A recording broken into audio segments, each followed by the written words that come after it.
नमस्ते.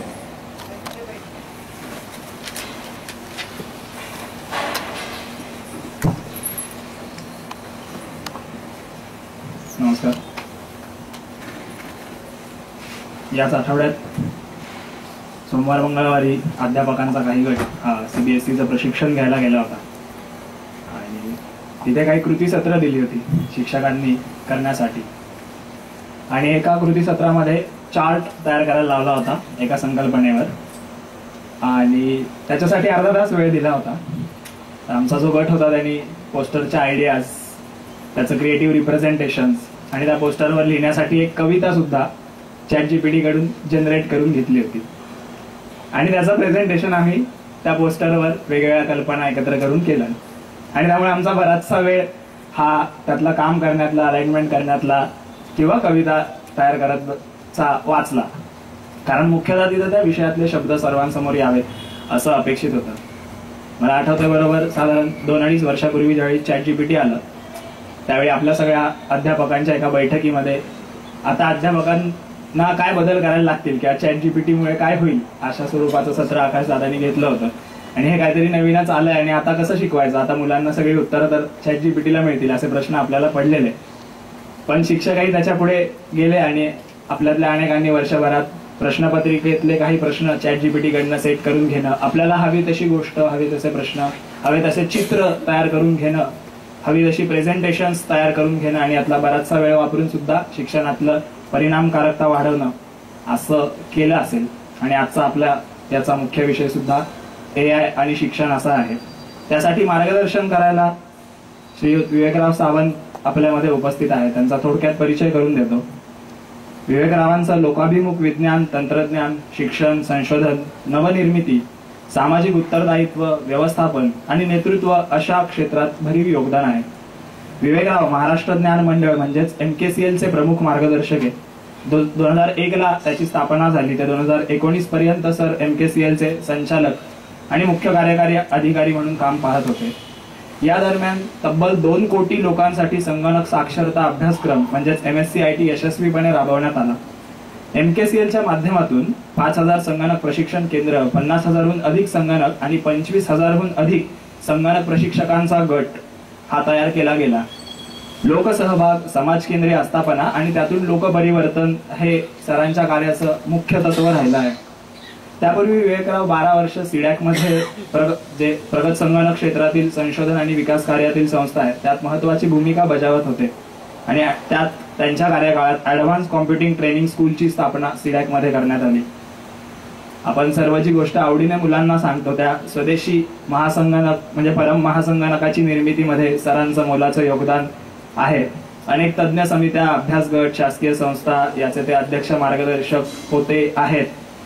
सन 2000 मध्ये तत्कालीन पंतप्रधानांनी जी IT टास्क फोर्स स्थापन केलेली होती त्याचे सर माननीय सदस्य होते आणि या सगळ्या कार्याबद्दल त्यांना ज्ञानसूर्य पुरस्कार, राजीव गांधी संगणक सारथी पुरस्कार, रोटरी इंटरनॅशनलचा जीवन गौरव पुरस्कार, पुण्यभूषण पुरस्कार असे विविध पुरस्कार मिळालेले आहेत. मुख्यतः आधुनिक तंत्रज्ञान हे समाजातील सर्व स्तरांपर्यंत पोहोचले पाहिजे, त्याचा व्यक्तीच्या विकासासाठी आणि त्यासोबतच राष्ट्राच्या विकासासाठी उपयोग झाला पाहिजे असे सूत्र त्यांच्या कामात कायमच राहिल्याचे आपल्याला दिसून येते. या सगळ्या विषयांबद्दल त्यांनी विविध लेख लिहिलेले आहेत, विविध पुस्तकं प्रकाशित झालेली आहेत. प्रबोधिनीशी त्यांचा जुना ऋणानुबंध आहे आणि गेली 5 वर्ष प्रबोधिनी संशोधन संस्थेच्या अध्यक्ष म्हणून ते काम पाहत आहेत. आज आपल्याला AI आणि शिक्षण याविषयी ते मार्गदर्शन करायला आलेले आहेत. मी विवेकरावांना विनंती करतो की त्यांनी मार्गदर्शन करावं.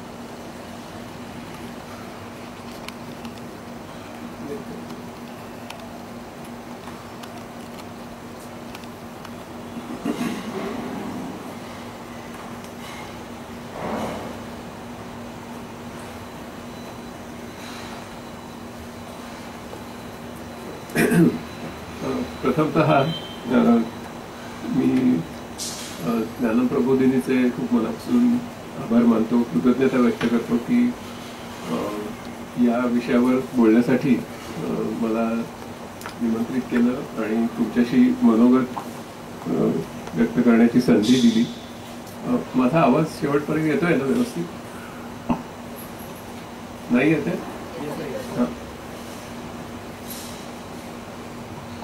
आता येतोय? हां, व्यवस्थित येतोय. हां, तर त्याच्याबद्दल मी प्रथमतः कृतज्ञता व्यक्त करतो. आधीचं जे प्रास्ताविक झालं ते ऐकून माझंही थोडंसं मनोरंजन झालंय की तुम्ही ChatGPT वापरून कविता वगैरे केल्या आहेत, चांगली गोष्ट आहे. त्याच्याविषयी नंतर आपण काही भाष्य करूच.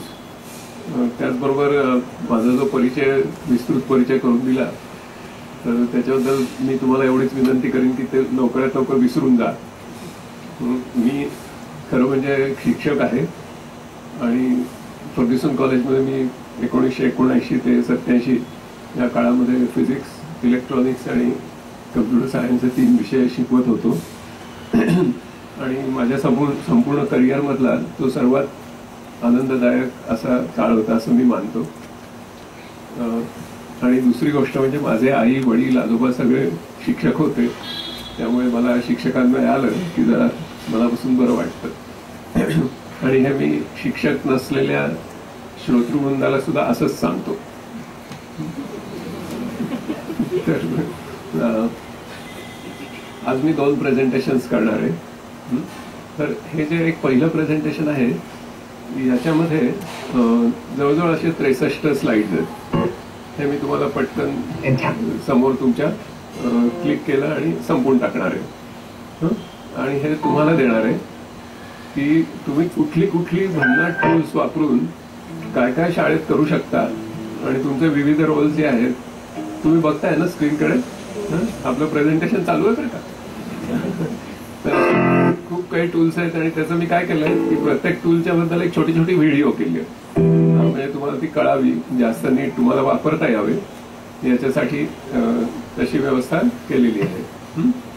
तर असं हे प्रेझेंटेशन झालं आपलं एक. याचं कारण हा एक गृहपाठ आहे आणि ही टूल्स आहेत. ही टूल्स समजून सांगत बसणं आणि त्याच्यावर तुमचा वेळ घालवणं हे तुमच्या प्रती मला विशेष आदर नाही असं दर्शवण्याचं एक लक्षण ठरेल. त्यामुळे मी तसं करणार नाही. पण ही जी टूल्स आहेत ही मी खास निवडली आहेत तुमच्यासाठी आणि तुम्ही त्याचा खूप नीट अभ्यास करावा अशी माझी तुम्हाला विनंती आहे. आणि त्याचबरोबर एक दुसरी विनंती आहे की ही टूल्स जी त्याच्यात दिली आहेत ही तुम्ही वापरावी. परंतु 1ली ते 8वीचे जे विद्यार्थी आहेत त्यांना मुळीच असं काहीही देऊ नये. 1ली ते 8वी या काळामध्ये डिजिटल डिटॉक्स हा आपला मंत्र पाहिजे. No digital technology, nothing. तर त्यांनी कशा प्रकारे शिकावं त्याचं खरं वस्तुपाठ ज्ञानप्रबोधिनींनी दिलेलं आहे. त्याच्यामुळे तिथे तंत्रज्ञानाचा मुळीच वापर करू नये. त्यांना शिकवण्यासाठी, आपली तयारी करण्यासाठी मात्र जरूर तंत्रज्ञानाचा वापर करावा. त्याचे अनेक टूल्स तुम्हाला आता साधारण 25 टूल्स आहेत ती तुम्हाला दाखवली. दुसरी गोष्ट, 9वी ते 12वीचे जे विद्यार्थी आहेत त्यांना टप्प्याटप्प्याने डिजिटल टेक्नॉलॉजी आपण सांगावी आणि त्यांना ते वापरायला सांगावं. पालकांना त्यांच्या मुलांच्या हातात त्यांनी मोबाईल फोन देऊ नये याच्यासाठी आपण परोपरीने प्रयत्न करावेत. साधारण 8वीपर्यंत त्यांनी तो देऊ नये याच्यासाठी आपण परोपरीने प्रयत्न करावे. जुन्या काळातल्या लोकांची जर चरित्र, आत्मचरित्र तुम्ही वाचली तर त्यांच्या घरामध्ये खूप मुलं असायची, 10-11 भावंडं असायची, गरिबी असायची, म्हणजे भुकेल्या पोटी मुलांना झोपावं लागायचं. असा एक काळ भारतामध्ये होऊन गेला. त्या काळात त्यांचे आई वडील त्यांना आफू देऊन झोपायचे असं त्या चरित्रांमध्ये आपल्याला सापडतं.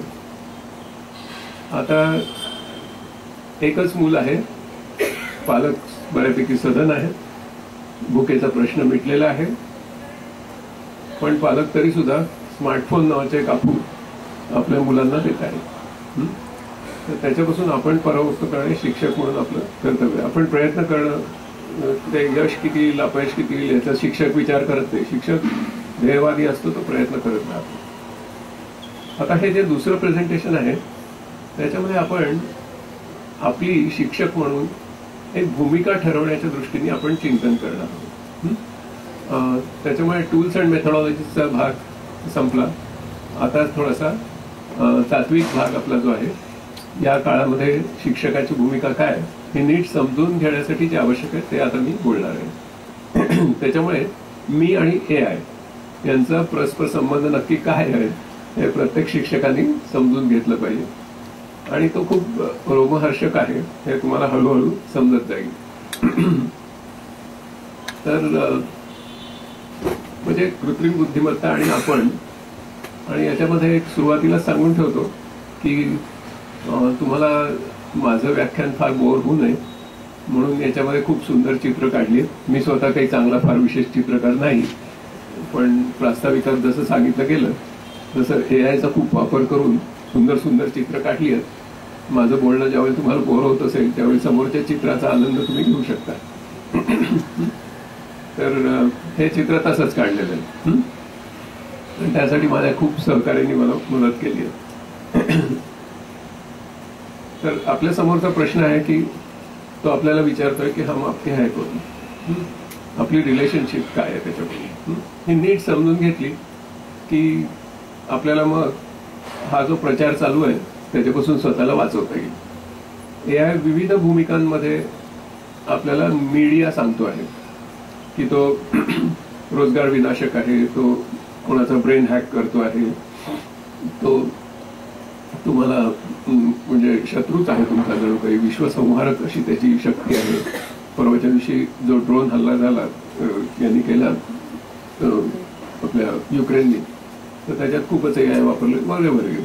तर त्याचे एक प्रकारे मीडिया आपल्याला असा भडीमार करतोय की अशा प्रकारच्या त्याच्या भूमिका आहेत.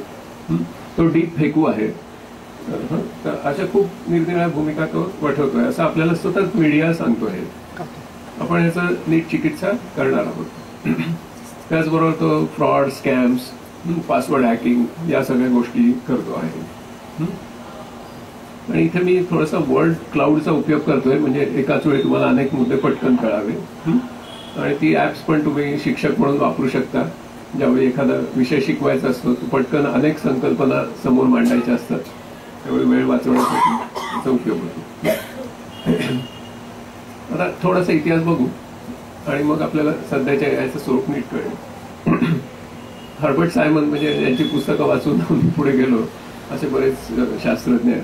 त्यांचं असं म्हणणं होतं हे 1965 मधलं की AI या सगळ्या गोष्टी लवकरच करेल. आणि त्याच्यातलं जे सर्वात व्यामिश्र अशी जी गोष्ट आहे ती चित्रपटाचं दिग्दर्शन सुद्धा तो करू शकेल.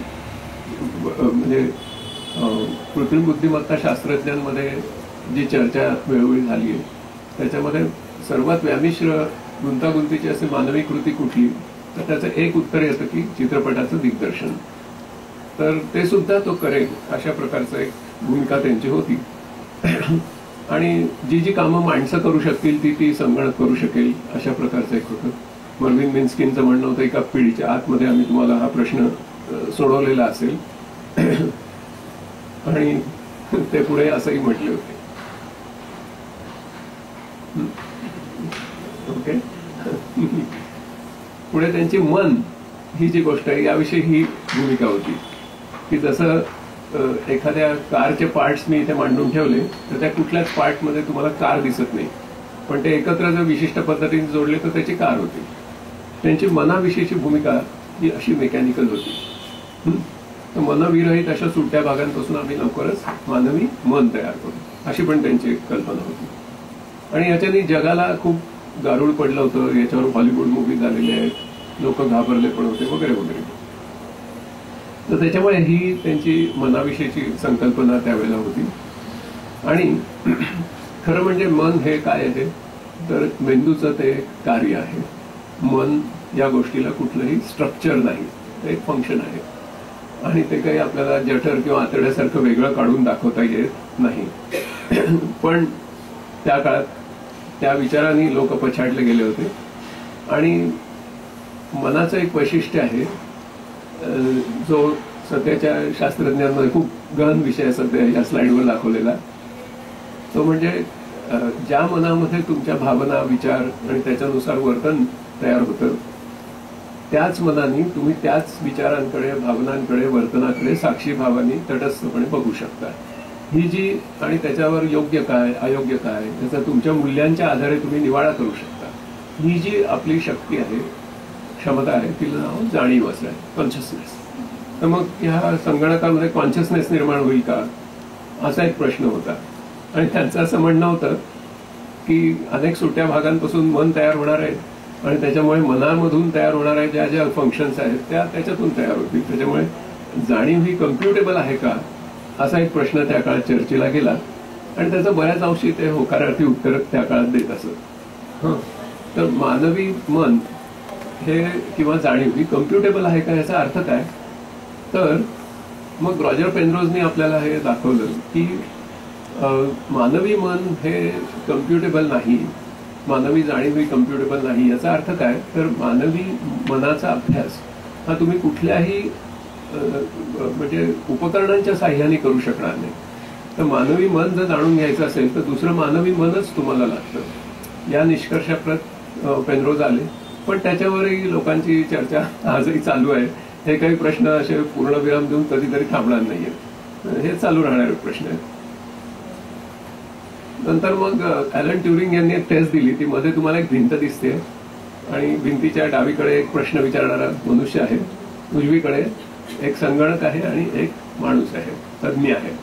ही प्रॉम्प्ट इंजिनिअरिंगची सुरुवात आहे. आणि 1932च्या सुमारास त्यांनी टेस्ट दिली की ज्यावेळेला तुम्ही एक प्रॉम्प्ट द्याल डावीकडून आणि उजवीकडून 2 उत्तरं मिळतील, त्या 2 उत्तरांमध्ये तुम्हाला काहीच फरक करता येणार नाही. एक माणसाने दिलेलं उत्तर, एक संगणकाने दिलेलं. त्यावेळी असं समजा की कृत्रिम बुद्धिमत्ता पूर्णपणे विकसित झालेली आहे. मग ती खरंच झाली आहे असं आता आपल्याला वाटतं, कारण आपण प्रॉम्प्ट देतो, निबंध लिहायला सांगतो आणि आता जसं प्रास्ताविकात सांगितलं गेलं कविता करायला सांगतो.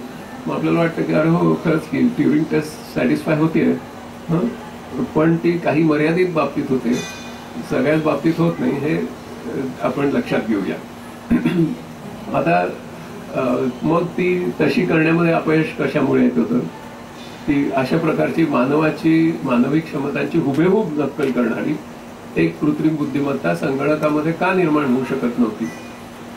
त्याच्या अडचणींचं जे स्वरूप आहे त्याच्यामध्ये एकतर जे सेन्सर्स आहेत आता, स्मार्ट सेन्सर्स, तर ते आपल्या ज्ञानेंद्रियांपेक्षा खूपच अप्रगत आहेत. म्हणजे डोळा आणि कॅमेरा, तुमच्या मोबाईल फोन मधला कॅमेरा, मॅडम तुमचा कॅमेरा किती मेगापिक्सेलचा आहे तुमच्या फोन मधला? बरं, तुम्हाला माहिती नसेल तर मला आनंदच होईल, कारण म्हणजे तुम्ही दुःखी नाही आहात. तुमच्या शेजारी बसलेल्यांचं जास्त मेगापिक्सेलचं आहे त्याच्यामुळे. हो, म्हणजे चंगळवादाचा इतका प्रभाव आहे आता सध्या की आपल्याला सगळं वाईटच वाटत असतं. आपले मेगापिक्सेल कमीच असतात नेहमी.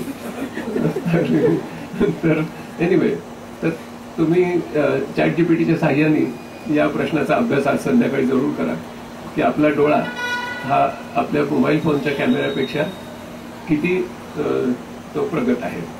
मी त्याचं उत्तर आता सांगणार नाही तुम्हाला ते शोधण्यात खूप आनंद वाटेल. तसंच आपली जी कर्मेंद्रिय आहेत ते एवढ्या गोष्टी आपण करू शकतो, कारण आपण जवळजवळ 35 लाख वर्षांपेक्षा जास्त काळ उत्क्रांत होत आलेलो आहोत आणि त्याच्यामुळे आपल्या कर्मेंद्रियांनी आपण खूप गोष्टी करू शकतो. तुम्ही सगळे शिक्षक आहात, त्याच्यामुळे मी अगदी त्रोटक बोलतोय. ह्या प्रत्येक विषय नीट विस्तार करण्याचा विषय आहे, पण त्याच्यामुळे त्याच्याशी तुलना केली असता रोबोटिक्स आता बाल्यावस्थेत आहे. तिसरी गोष्ट म्हणजे की अशा प्रकारची मानवी बुद्धिमत्तेची कॉपी करण्यासाठी जी कम्प्यूट पॉवर लागते तर ती त्यावेळी नव्हती, आजही नाहीये.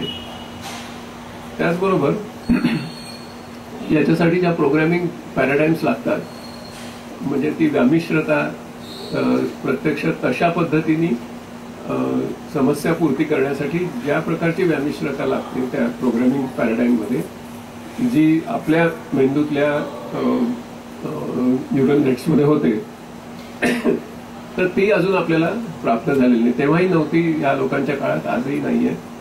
तेही आपल्या त्याच्यातल्या अपयशाचे कारण आहे. आणि सर्वात महत्वाचं म्हणजे आम्ही जी यंत्रामध्ये निर्माण करत आहोत ती बुद्धिमत्ता ही मानवी बुद्धिमत्तेची सही कॉपी आहे. हे गृहीतकच मुळात बिनबुडाचं होतं.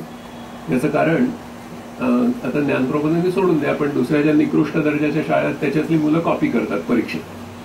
तर ते परीक्षेत कॉपी करण्यासाठी एक पूर्व अट काय असते की त्यांच्या हातात एक करेक्ट उत्तर असावं लागतं, मगच त्यांना कॉपी करतात. त्याच्यामुळे मानवी बुद्धिमत्तेचं पुरेपूर आकलन झालेलं असेल तर तुम्हाला त्याची कॉपी करता येईल. तर त्याच्यामुळे तर गृहीतक थोडंसं बिनबुडाचं होतं. आणि त्याच्यामुळे काय झालं की हे स्पष्ट झालं आपल्याला, simulation is not duplication. Okay. त्याच्यामुळे आता जे चालू आहे, तुम्हाला ChatGPT थक्क करतोय, ते सिम्युलेशन आहे, ते डुप्लिकेशन नाहीये. म्हणजे काय, तर तो फ्लाईट सिम्युलेटर आहे, ते विमान नाहीये. ओके. पायलटला शिकवताना वाटतं त्याला की आपण जणू काही विमानातच बसलोय, पण ते विमान नसतं. विमान त्याच्या पलीकडे खूप काही असतं. तसंच आपल्या मानवी बुद्धिमत्तेचं आहे. ते कसं आहे ते आपण थोड्या वेळाने समजून घेणार आहोत. पण सिम्युलेशन इज नॉट डुप्लिकेशन हे लक्षात आल्यानंतर या प्रकारच्या रिसर्चकडचा ओढा कमी व्हायला लागला. आता सिम्युलेशन इज नॉट डुप्लिकेशन याचा मी इमिजिएट तुम्हाला एक प्रूफ देतो. ते तुम्हाला कळेल आता थोड्या वेळात की म्हणजे काय की याच्यासारखी बुद्धिमत्ता ही आपल्याला विकसित करण्यात सातत्याने अपयश येत होतं. ही एक गोष्ट साधारणपणे म्हणजे 1970च्या दशकाच्या शेवटापर्यंत हळूहळू समोर आली. 60 वर्ष लागली कळायला की आपल्याला या दिशेने संशोधन केलं असतं अपयश येत आहे. आता त्याच्यामुळे काय झालं की निधी आटायला सुरुवात झाली. कारण भांडवलदार वर्ग जो असतो तो अशाच प्रकारच्या संशोधनामध्ये गुंतवणूक करतो की ज्याच्यातून शेवटी त्यांना काहीतरी नफा होणार आहे, फायदा होणार आहे, आर्थिक हे होणार आहे, बिझनेस मॉडेल उभं राहणार आहे. तसं काही याच्यातून उभं राहिलं नाही त्या काळामध्ये. आणि मग तो संशोधनाचा निधी आटला. त्याला AI विंटर असं, त्या 15-20 वर्षाच्या कालखंडाला AI विंटर असं म्हणतात. त्या काळात AI मध्ये कुठलंही संशोधन फारसं नाव घेण्यासारखं झालं नाही. आणि मग हे लक्षात आलं की अशी कॉपी काही करता येणं शक्य नाही. म्हणजे मी नेहमी असं म्हणतो की 20वे शतक संपता तेही एक गोड बातमी घेऊन आलं की मानवी बुद्धिमत्तेची सही नक्कल तुम्हाला यंत्रामध्ये करता येणार नाही. ही मी गोड बातमी अशासाठी म्हणतो की अख्ख्या 20व्या शतकाने एक गोष्ट सिद्ध करून दाखवली होती की त्यांनी माणसाला यंत्रवत बनवण्यामध्ये फार मोठं यश मिळवलं होतं. कोट्यवधी लोकांना त्यांनी कारखान्यांच्या असेंब्ली लाईनवर उभं केलं होतं आणि दिलेल्या आज्ञा शिस्तीने पाळायच्या आणि सांगितलंय तेवढंच काम करायचं आणि प्रोडक्शन करायचं. ह्या रचनेमध्ये माणसांचं अवमूल्यन करण्यामध्ये त्यांची सर्जनशीलता अजिबात त्यांनी वापरू नये याच्यासाठी ते शतक कारणी पडलं. आणि ते एक प्रकारे माणसाचं दास्यत्व त्याच्यातून निर्माण झालं. आणि त्याच्यामुळे काय झालं की म्हणजे फ्रेडरिक टेलरची जी हे आहे सायंटिफिक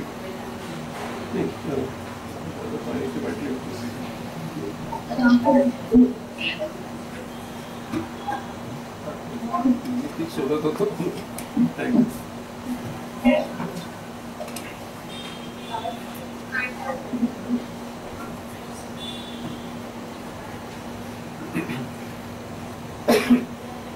फ्रेडरिक टेलरने त्यांची सायंटिफिक मॅनेजमेंट म्हणून जो थिसिस आहे त्याच्यामध्ये लिहिलं आहे की thinker should not operate, operator should not think. हे प्रिन्सिपल आहे त्याचं. म्हणजे तो कारखान्याच्या असेंब्ली लाईनवर उभा आहे, त्यांनी विचार करू नये.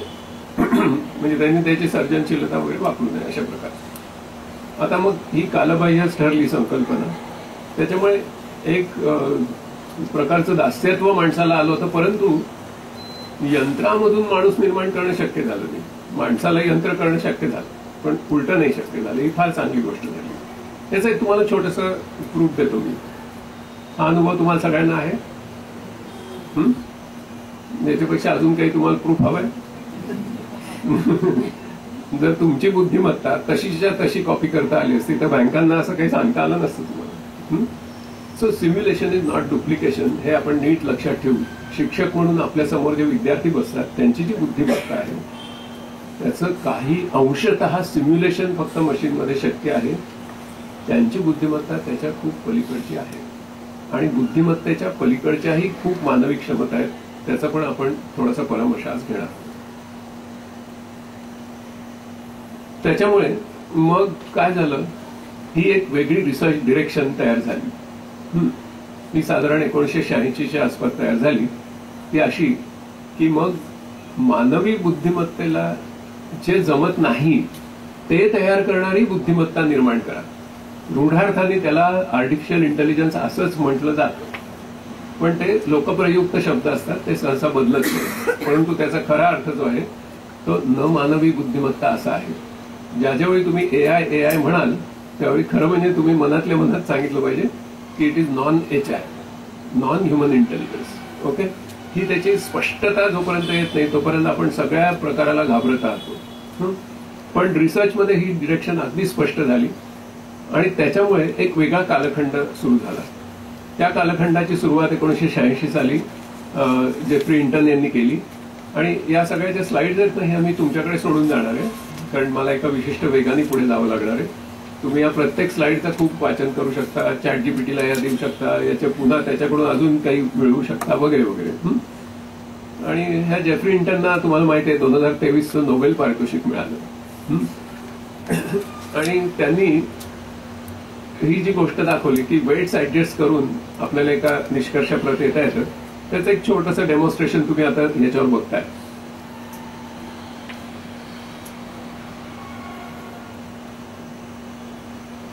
न्यूरल नेट कसं शिकत जातं, बॅक प्रॉपगेशन कसं होतं,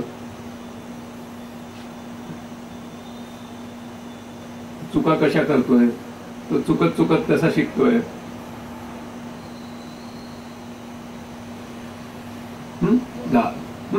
आता तिकडे डावीकडे जर तुम्ही बघितलं तर दशलक्षावधी फोटो दिले गेले मांजरीचे. म्हणजे नुसते कानाविषयी कितीतरी फोटो मांजरीच्या मिशा वगैरे सगळे. नंतर तिच्या बसलेल्या अनेक पोजेस, त्याचे खूप दशलक्षावधी फोटोज दिले असतात. आणि ते हे जे मी तुम्हाला आता सर्कल दाखवली आहेत ना, ही लेयर्स आहेत. ही मी ज्यावेळेला दशलक्षावधी अशी लेयर्स वापरतो त्यावेळी जे त्याचं लर्निंग होतं त्याला डीप लर्निंग असं म्हणतो आपण. जेवढी तुम्ही जास्त वापराल तेवढी जास्त डीपर लर्निंग होत जातं. हे फक्त चित्र तुम्हाला कल्पना स्पष्ट व्हावी म्हणून मी तयार केलं. सो हे जेफ्री हिंटन यांनी आपल्याला न्यूरल नेट्सच्या संदर्भात दाखवलं आणि त्याच्यातून मॉडर्न डीप लर्निंगचा उदय झाला. आणि मग गॅरी कॅस्परॉवला डीप ब्लूने हरवलं.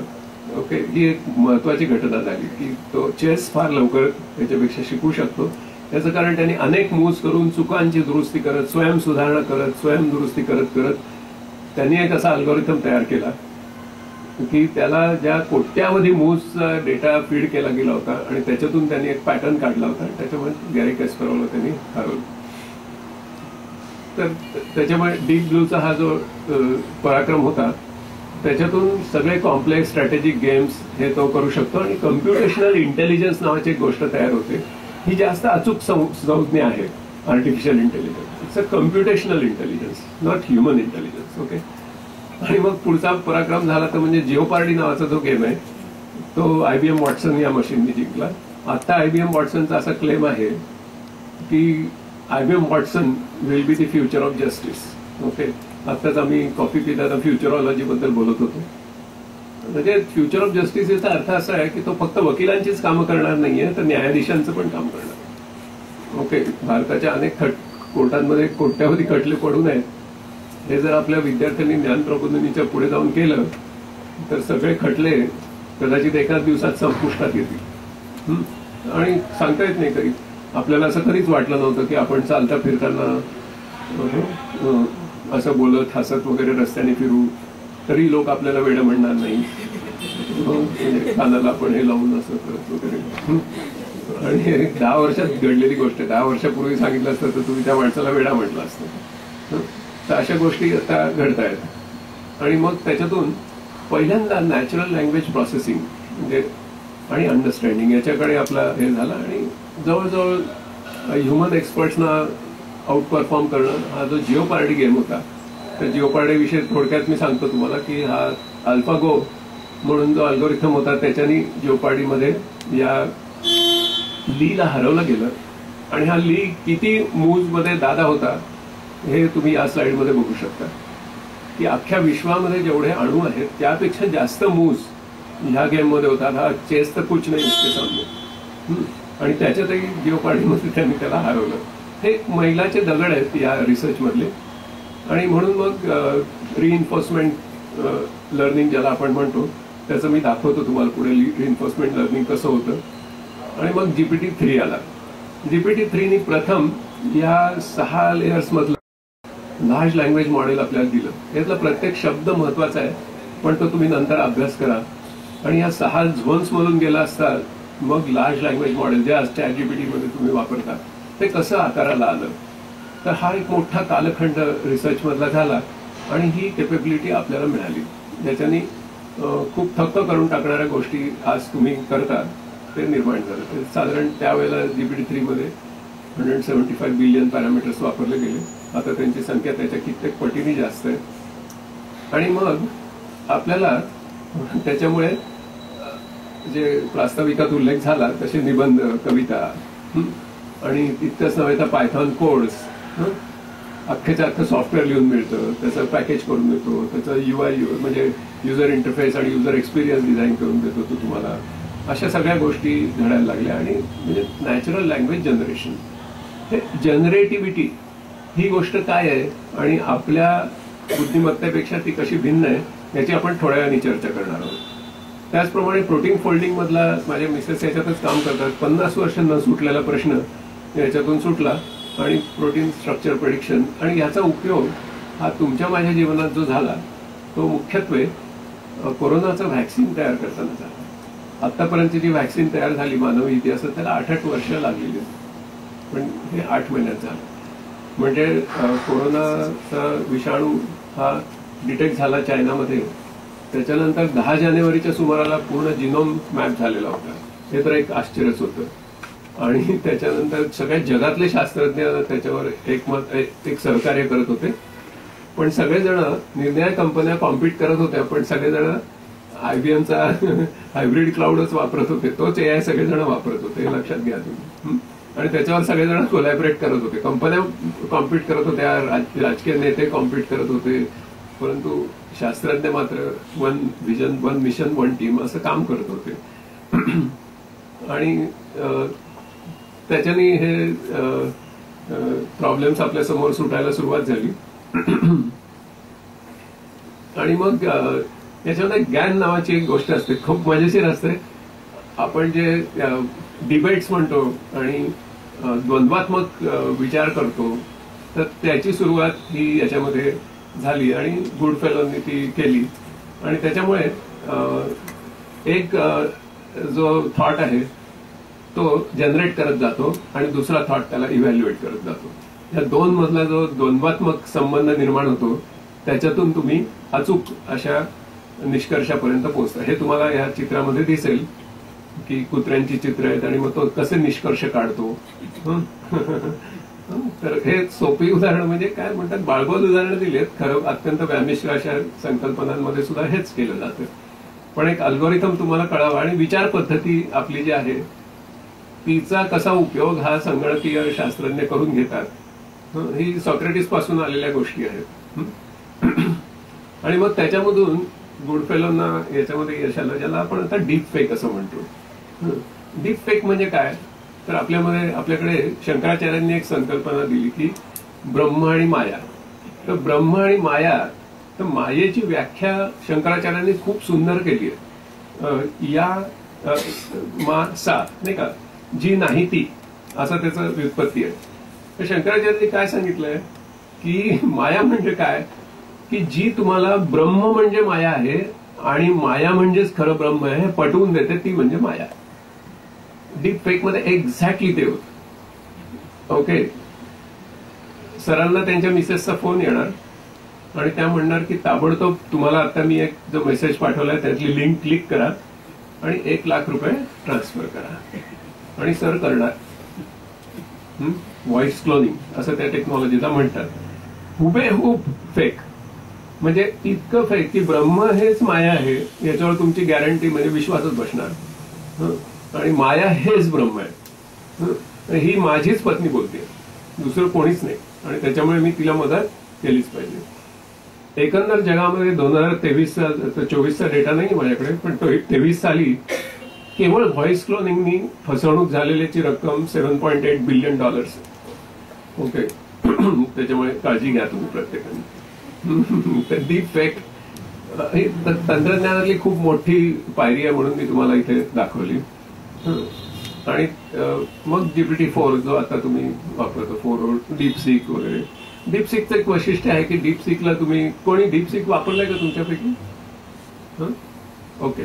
तर डीपसीक मध्ये कसं होतं की तुम्हाला तो एक्सप्लेनेबल आहे, म्हणजे तो या निष्कर्षाप्रत तुम्हाला प्रॉम्प्ट दिल्यानंतर रिस्पॉन्स जो मिळतो त्या निष्कर्षाप्रत तो का आला आहे त्याची सगळी कारण मीमांसा तो तुम्हाला स्टेप बाय स्टेप देतो. So you come to know, आणि त्याची मजा आहे मोठी ती. त्याच्यामुळे आता याला न मानवी आपण काय म्हणतो ती संकल्पना आपण समजून घेऊया.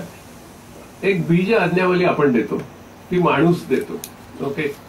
आणि मग हा AI ते शिकत शिकत शिकत जातो, त्या डेटावरून तो काम करत राहतो. म्हणजे याची लेयर्स लक्षात घ्या. पहिल्यांदा बिग डेटा, व्हास्ट डेटा, त्याच्यावर मग जे येतं ते तुमचं लर्निंग. ओके. म्हणजे मशीन लर्निंग, आणि मशीन लर्निंग मधून निर्माण होतं ते अल्गोरिथम, त्याला आपण AI असं म्हणतो. तर ह्या 3 स्टेप्स आहेत त्याच्यात. तर त्याच्यामुळे याच्यामध्ये तो मशीन लर्निंग म्हणजे काय, तर all learning is by failure. Okay. All learning is by failure. मग आता तो why does it learn fast? All learning is by failure and it wants to learn fast. So what is it strategy? त्याची रणनीती काय असते? मग logically काय होतं? All learning is by failure and it wants to learn fast. So what it should do? It should fail fast.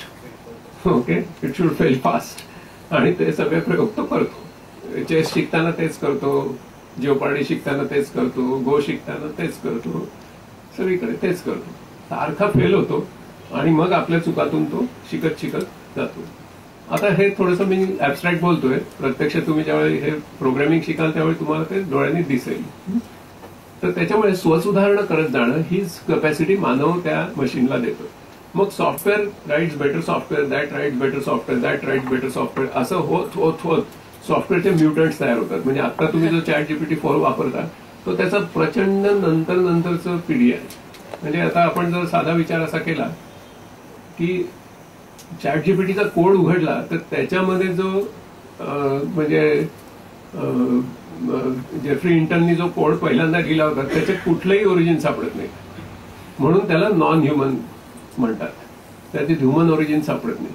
आता याचं साधं एक्सप्लेनेशन काय, तर आपण आणि आपले आई वडील यांचे जर फोटो ठेवले तर आपल्याला बरंचसं साधर्म्य सापडतं. मग आपले आजोबा, दोन्ही बाजूचे आजोबा आज्या आणि आपला फोटो त्याच्यात कमी सापडतं.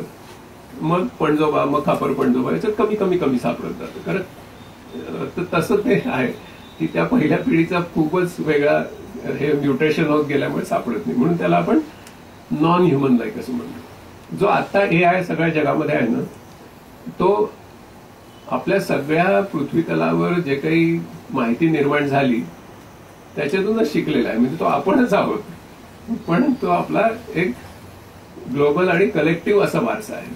आपला इंडिव्हिज्युअल दिसत नाही म्हणून आपल्याला वाटतं की तो वेगळा आहे काहीतरी.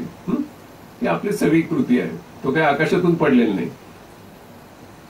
तर मग याच्यामधून मग त्याला पॅटर्न सापडत जातात. आता ह्या पॅटर्न्सची मजा अशी आहे की म्हणजे तुमच्या विद्यार्थ्यांचा खूप वर्षांचा डेटा तुम्ही दिला तर तुम्हाला थक्क करून सोडणारे पॅटर्न सापडतील. उदाहरणार्थ, मी आमचा जो बिझनेस आहे त्याच्यामध्ये एक विशिष्ट कोर्स आहे, तो मुलांनी खूप करावा असं मला वाटत होतं, म्हणून आमचा सगळा डेटा मी त्याच्यावर AI ला देऊन त्याला डीप लर्निंग करायला लावलं.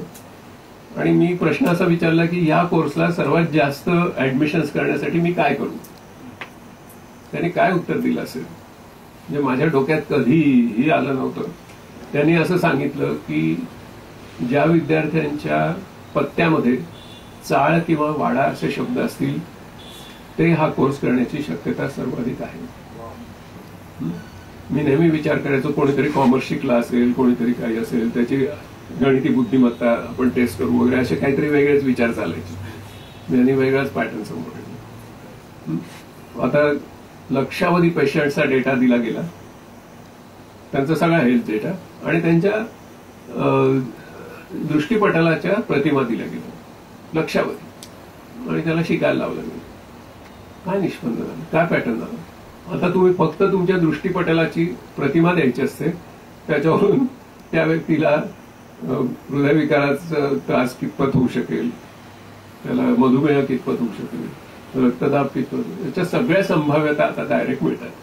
म्हणजे ईसीजी काढायची गरज काही दिवसांनी राहणार नाही, 2D इकोची गरज राहणार नाही, स्ट्रेस टेस्टची गरज राहणार नाही. 5 रुपयामध्ये फक्त याचं अनालिसिस करा. तर अशा मजेशीर गोष्टी आता चालू आहेत. अंजनी माशेलकर इन्क्लुझिव्ह इनोव्हेशन अवॉर्ड्समध्ये एका विद्यार्थ्याला, एका संशोधकाला ते अवॉर्ड दिलं गेलं. ते नॉन पेनेट्रेटिंग, नॉन प्रिकिंग पद्धतीने तो AI तुमचं हिमोग्लोबिन किती आहे ते तुम्हाला 0.5 प्लस मायनस 0.5 मध्ये सांगून टाकतो. आणि पुण्यातल्या हजारो मुलांचं आपण ते पूर्ण केलं. स्वरूप वर्धिनीमध्ये आम्ही तो प्रकल्प केला आणि हजारो मुलांमधला अॅनिमिया शोधून काढण्यामध्ये यश आलं, कुठलंही प्रिक न करता.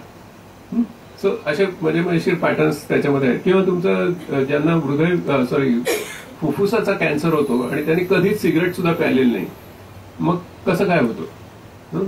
मग त्याचा अर्ली डिटेक्शन होऊ शकेल का, त्याची आपल्याला प्रेडिक्शन करता येईल का?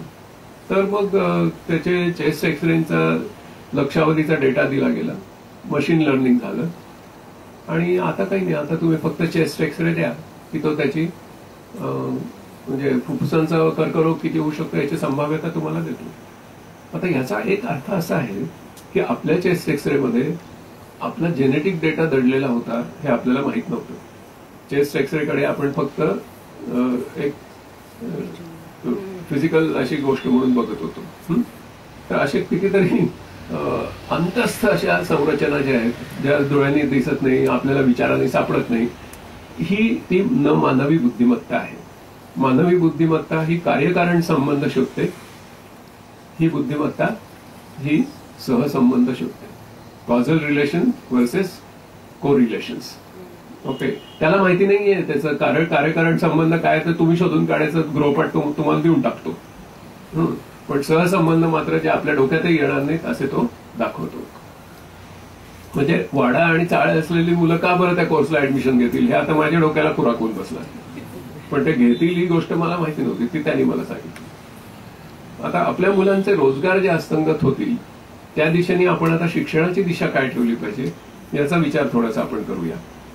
तर याच्या बेकारीची कुऱ्हाड कोणावर कोसळेल, किंवा मी असं एक पायथॉनचा कोड लिहिला बरं का, तर एक ऍप तयार करण्यासाठी खडाक्कन कोड मिळाला. तर मला पायथॉन प्रोग्रॅमर म्हणून नोकरी टिकणार की नाही, माझ्या मुलांना मी पायथॉन प्रोग्रॅमर होण्याची स्वप्न द्यायची का नाही, असे प्रश्न आहेत. तर त्याच्यामुळे आता अशा एकसुरी आणि कंटाळवाण्या कामातून लोकांची मुक्तता होईल ही गोष्ट खरी आहे. तर ती एकसुरी आणि कंटाळवाणी कामं आता मुलांना शिकवता कामा नये, त्यांना यंत्रवत बनवता कामा नये. हा एआयचा आपल्याला न मानवी बुद्धिमत्तेचा हा संदेश आहे की त्याची मानवी बुद्धिमत्ता विकसित करा.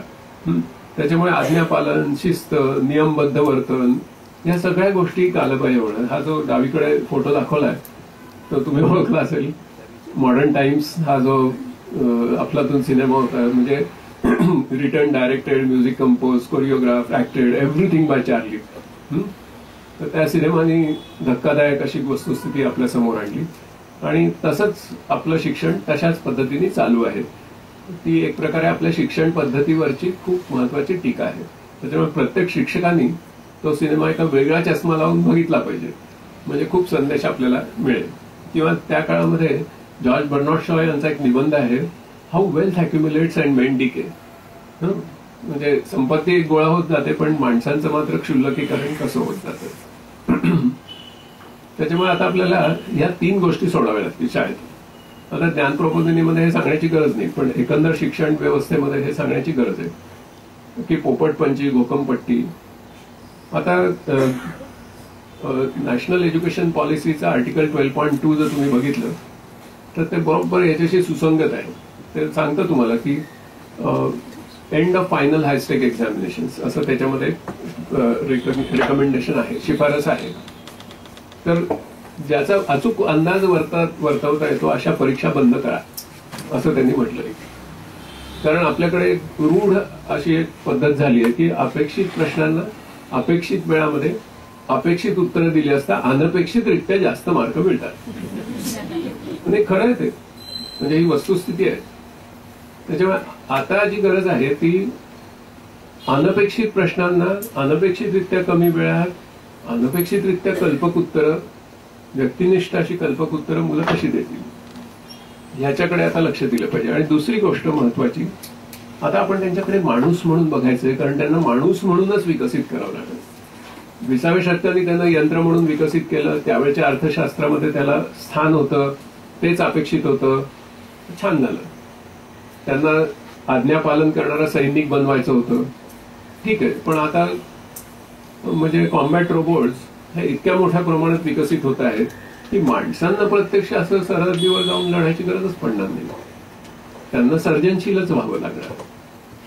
त्याच्यामुळे आपण आपल्या शिक्षणामध्ये गुण हा जो शब्द वापरतो, तो मराठी भाषेमध्ये गुण हा शब्द गुणवाचक आहे. आपण तो संख्यावाचक करून टाकला. आपण कोणते गुण विकसित झाले याची चर्चाच करत नाही, आपण किती गुण मिळाले हे सांगतो. मग ह्यालाही 90% आणि त्यालाही 90% मिळाले तर ते दोन काही एका छापातले प्राणी आहेत का? की त्याची किंमत 90 आणि याची किंमत 90. तर कोणते गुण विकसित झाले, म्हणजे आपली गुणपत्रिका जी आहे ती आता आपल्याला क्वालिटेटिव्ह करावी लागेल, गुणवाचक करावी लागेल. त्याच्यातलं संख्या काढून टाकायला पाहिजे. आणि त्याच्यामुळे आपल्याला नॅशनल एज्युकेशन पॉलिसी सांगते की तुम्ही सर्वंकष सातत्यपूर्ण मूल्यमापन करा. इव्हन पहिला जो 5चा गट आहे, पहिला अगदी फाउंडेशनल, त्याच्यामध्ये तर त्यांनी सांगितलंय की no formal test, no formal examinations, only qualitative observations by the teachers, असं त्यांनी सांगितलं. तर त्याच्यामुळे आपल्याला खूप महत्वाचा संदेश हा एआय देतोय. कारण याच्यातून बेकारी नाहीतर अटळ आहे. म्हणजे कॉल सेंटरवरच्या ज्या मुलं मुली माझ्याशी बोलायच्या, तर आज जे मी बोलतोय एक्झॅक्टली तेच विचार मी 2015 साली साधना साप्ताहिकाच्या युवा दिवाळी अंकामध्ये एक प्रदीर्घ निबंध लिहून सांगितल्या होत्या. तर काहीही मी फरक केलेला नाही. आता 10 वर्ष झाली, काहीही फरक केलेला नाही. तसंच होणार होतं, कारण एआयची दिशाच मुळती सेट झाली होती 1986 नंतर. त्या मुलींचा मला फोन आला की मी त्यांना नेहमी म्हणायचो की तुम्ही एका माणसाशी बोलताय असं का नाही बोलत माझ्याशी? तुम्ही एका यंत्राशी बोलताय आणि तुम्ही एक यंत्र आहात, असं का चाललंय आपल्यातला संवाद? तुम्ही स्क्रिप्टेड का बोलतात? तर ती मुलगी म्हणायची की सर हे आम्हाला असंच सांगितलंय. बर, मी म्हटलं की पण मी माणूस आहे ना, तू माझ्याशी माणसासारखं बोल ना. ती म्हणायची की सर हे सगळं रेकॉर्ड होतंय. म्हटलं कशासाठी रेकॉर्ड होतंय? माझ्या नंतर येणाऱ्या मुलींना शिकण्यासाठी. म्हटलं अजिबात नाही. म्हटलं ते एआयला शिकवण्यासाठी रेकॉर्ड होतंय. ओके. आणि एक्झॅक्टली तसं झालं. गेल्या वर्षीपासून भारतातली जवळजवळ सगळी कॉल सेंटर बंद झालेली आहे. टीसीएसनी सगळी कॉल सेंटर बंद केली. सगळीकडे चॅटबॉट्स आले. आयकिया नावाची फर्निचर कंपनी आहे, तिने मात्र याच्यात क्रिएटिव्ह काम केलं आणि जगाला एक मोठा संदेश त्या कंपनीने दिला.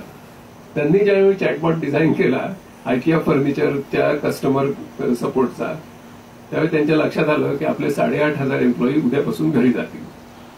मग त्यांनी तसं केलं नाही. त्या एम्प्लॉईजना त्यांनी पूर्णपणे इंटिरियर डिझाईन कन्सल्टंट म्हणून विकसित केलं. 8,500 लोकांना.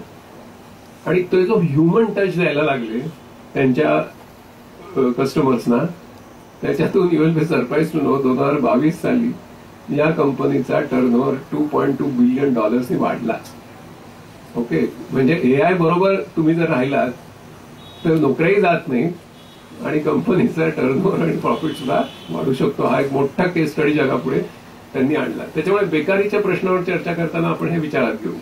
आणि दुसरी गोष्ट काय आहे की बेकारीबद्दल, की टेक्नॉलॉजीज या सातत्याने येत गेलेल्या आहेत मानवी सभ्यतेमध्ये. म्हणजे टांगे जाऊन रिक्षा येतातच, हे लक्षात घेतलं पाहिजे. त्याच्यामुळे technology is not job killer, कारण जास्त रिक्षा लागतात, जास्त लोकांना जॉब मिळतात. पण technology job category killer. Okay. त्याच्यामुळे आपली मुलं अशा कॅटेगरीजसाठी आपण विकसित करता कामा नये. आणि त्याच्यामुळे शिक्षकांना संदेश जो आहे तो हा आहे की मुलांना विशिष्ट करिअरसाठी विकसित करू नका, विशिष्ट जॉब रोलसाठी विकसित करू नका. मुलांच्या पुढे आता प्रश्न काय ठेवला पाहिजे की मग मी कोण होणार, हा प्रश्न गैरलागू झालेला आहे. मी कोण होणार हे बंद करून टाकायची चर्चा. कारण मी जो काही होणार आहे तो रोलच राहणार नाही शिल्लक, अशी शक्यता आहे. त्याच्यामुळे आणि खूपच नवीन रोल येणार आहे जे आपल्याला त्यांना माहिती नाही, आपल्यालाही माहिती नाही, जगालाही माहिती नाही. नवीनच रोल येणार आहे. पण मग प्रश्न काय, आपण मुलांना शिकवायचं काय, तर मी मानवतेसाठी काय करणार, हा प्रश्न घेतला की they have life long career. Okay, मी मानवतेसाठी काय करणार, तर मग मी अभ्यास करायला लागलो की मानवतेसाठी काय करणार याच्याबद्दल कुठे काही प्रयत्न झालेत का. तर मला एक केस स्टडी मात्र सापडली. युरोपातल्या एका शाळेमध्ये एका मुलाने उत्तर दिलं होतं अशाच काहीतरी वेगळ्या कारणास्तव की मी पृथ्वीवरची सगळी हवा शुद्ध करणार. ओके, आता बघा त्याच्या करिअरला अंतच नाहीये, तो काय काय शिकेल त्याच्यात, सगळ्या विज्ञानाच्या, कलेच्या, समाजशास्त्राच्या सगळ्या शाखा शिकेल.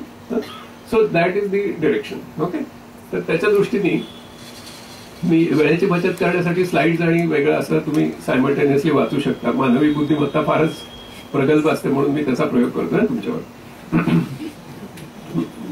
तर मग युval हरारींनी असं सांगितलं या संदर्भात, आणि हे आपल्या शिक्षणासाठी खूप महत्वाचं आहे की इंडस्ट्रियल रेव्होल्युशनने एक वर्किंग क्लास निर्माण केला आणि आर्टिफिशियल इंटेलिजन्स रेव्होल्युशन एका नॉन वर्किंग क्लासला किंवा अनवर्किंग क्लासला जन्म देईल, असं त्यांचं प्रेडिक्शन आहे.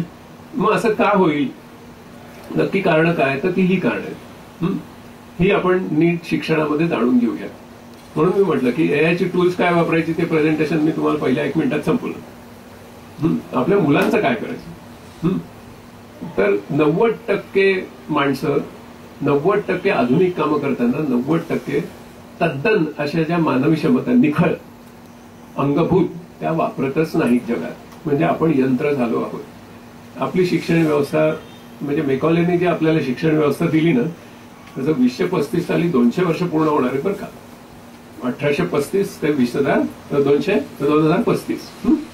त्याच्यामुळे त्याच्यात निखळ मानवी क्षमतांचा शोध घेणं आणि त्यांचा विकास करणं आणि त्यांचं उपयोजन करायला सुरुवात करणं हा आपल्या शिक्षकांपुढचा सर्वात मोठा अजेंडा आहे आता. कारण शिक्षण हे उद्यासाठी असतं आणि त्याच्यामुळे शाळेत घालणारे पालक हे माझा मुलगा किंवा माझी मुलगी उद्या काय बरं करेल, या दिशेने शाळेमध्ये विकास होतोय का, अशीच त्यांची अपेक्षा असते. आणि ज्यावेळी शाळा हे आश्वासन देते त्यावेळी शाळेकडे तात्विक विचार असण्याची गरज आहे. ओके, की याच्या पुढचं तत्वज्ञानात्मक काय आहे, नक्की शिक्षणाचं तत्वज्ञान काय आहे, शिक्षणाची तात्विक बैठक काय, शिक्षणाचं प्रयोजन काय. तर ज्ञानेश्वरीमध्ये तर म्हणजे आपल्याला माहिती आहे की आत्मरूपाचं ज्ञान करून देणं आणि ते स्वसंवेद्य असतं. त्याच्यामुळे तीच दिशा आहे शिक्षणाची. किंवा भगवद्गीतेच्या 6व्या अध्यायामध्ये स्वकर्तव्यत्वेन ज्ञानमिति शिक्षा, म्हणजे माझ्या कर्तव्य करण्याची जी सामर्थ्य आहे, त्याची क्षमता आहे, तिचा वापर करून जे मिळतं, जे ज्ञान मिळतं ते म्हणजे शिक्षण, अशी सुंदर व्याख्या आहे. तर लॉर्ड कृष्णा यांच्या ह्या थिअरमला विवेक सावंतांची एक करॉलरी आहे, ती अशी की परकर्तव्यस्य ज्ञानमिति कुशिक्षा, दुसऱ्याने काय करावे हे ज्यांना समजतं ते कुशिक्षित समजावे. स्वतः काय करू शकतो आपण, स्वतःचं कर्तव्य करण्याचं सामर्थ्य काय, त्याच्यातून आपल्याला काय ज्ञान प्राप्त होते, हेचा जो शोध घेतो तो शिक्षित, सुशिक्षित. आणि तो समूहात घ्यावा लागतो. आणि तो सुद्धा म्हणजे भगवान श्रीकृष्णाने इतक्या रेसिपीज दिल्या आहेत, अर्जुनाला सांगतात की परत प्रश्न नसाव्या, म्हणजे परिप्रश्न नसाव्या, म्हणजे सर्व दिशांनी मला प्रश्न विचार आणि त्याच्यातून शिक. ओके, सारखे प्रॉम्प्ट्स देत राहा मला. प्रॉम्प्ट इंजिनिअरिंगची सुरुवात आहे ती, सारखे 4 बाजूंनी प्रॉम्प्ट्स देत राहा मला आणि मग त्याच्यातून आपल्या चर्चेतून. आणि म्हणून प्रत्येक भगवद्गीतेच्या अध्यायामध्ये काय कृष्णार्जुन संवाद आहे. कृष्णाची व्याख्याने असं नाहीये बघा, कृष्णार्जुन संवाद आहे. आणि कुठे संवाद घडलाय तर धर्मक्षेत्र कुरुक्षेत्र. कृष्णाने क्लासरूम मध्ये बसून काही सांगितलं नाहीये भगवद्गीता, प्रत्यक्ष जीवनात सांगितलेली आहे. आणि धर्मक्षेत्र कुरुक्षेत्र सगळं आपल्या आतमध्येच आहे. म्हणजे भीष्म म्हणजे आपला इगो, अर्जुन म्हणजे आपला संभ्रम किंवा आपली रुजुता, अँड सो ऑन. तुम्ही आता विचारच करा. आणि कृष्ण म्हणजे आपला विवेक वगैरे तो सारखी आहे ना त्याच्यामुळे तसं. तर त्याच्यामुळे आपल्याला त्या सगळ्या आपल्या मानवी क्षमतांचं पुनर्शोध आता घेण्याची वेळ आली आणि त्याचा पुनर्शोध घेणं म्हणजेच शिक्षण. आता हे एआयने आपल्याला खूप मोठं शिक्षण क्षेत्राला वरदान दिले आणि 25 वर्षानंतर जी इकॉनॉमी येणार आहे ती तुम्हाला फळ्यावर स्क्रीनवर दिसते. त्या इकॉनॉमीचं नाव असणार आहे मेड बाय ह्युमन्स. कारण यंत्रांनी तयार केलेल्या वस्तू आणि दिलेल्या सेवा याचा हळूहळू माणसांना कंटाळा येणार आणि मग made by humans he economy तयार होणार. आणि मेड बाय ह्युमन्स मध्ये जे प्रॉडक्ट्स आणि सर्व्हिसेस तुमच्या हातात येणार त्याच्यावर तुम्ही जास्त किंमत देणार आणि त्याला म्हटलं जाईल ह्युमन प्रीमियम. त्याच्यामुळे आपल्या मुलांना निखळ मानवी क्षमता वापरून काहीतरी प्रोड्यूस करण्याचं शिक्षण देणं हे भविष्याच्या दृष्टीने अत्यंत व्यवहार्य आहे. नुसतंच ते तात्विक दृष्ट्या नाहीये तर ते आर्थिक दृष्ट्या पण व्यवहार्य आहे.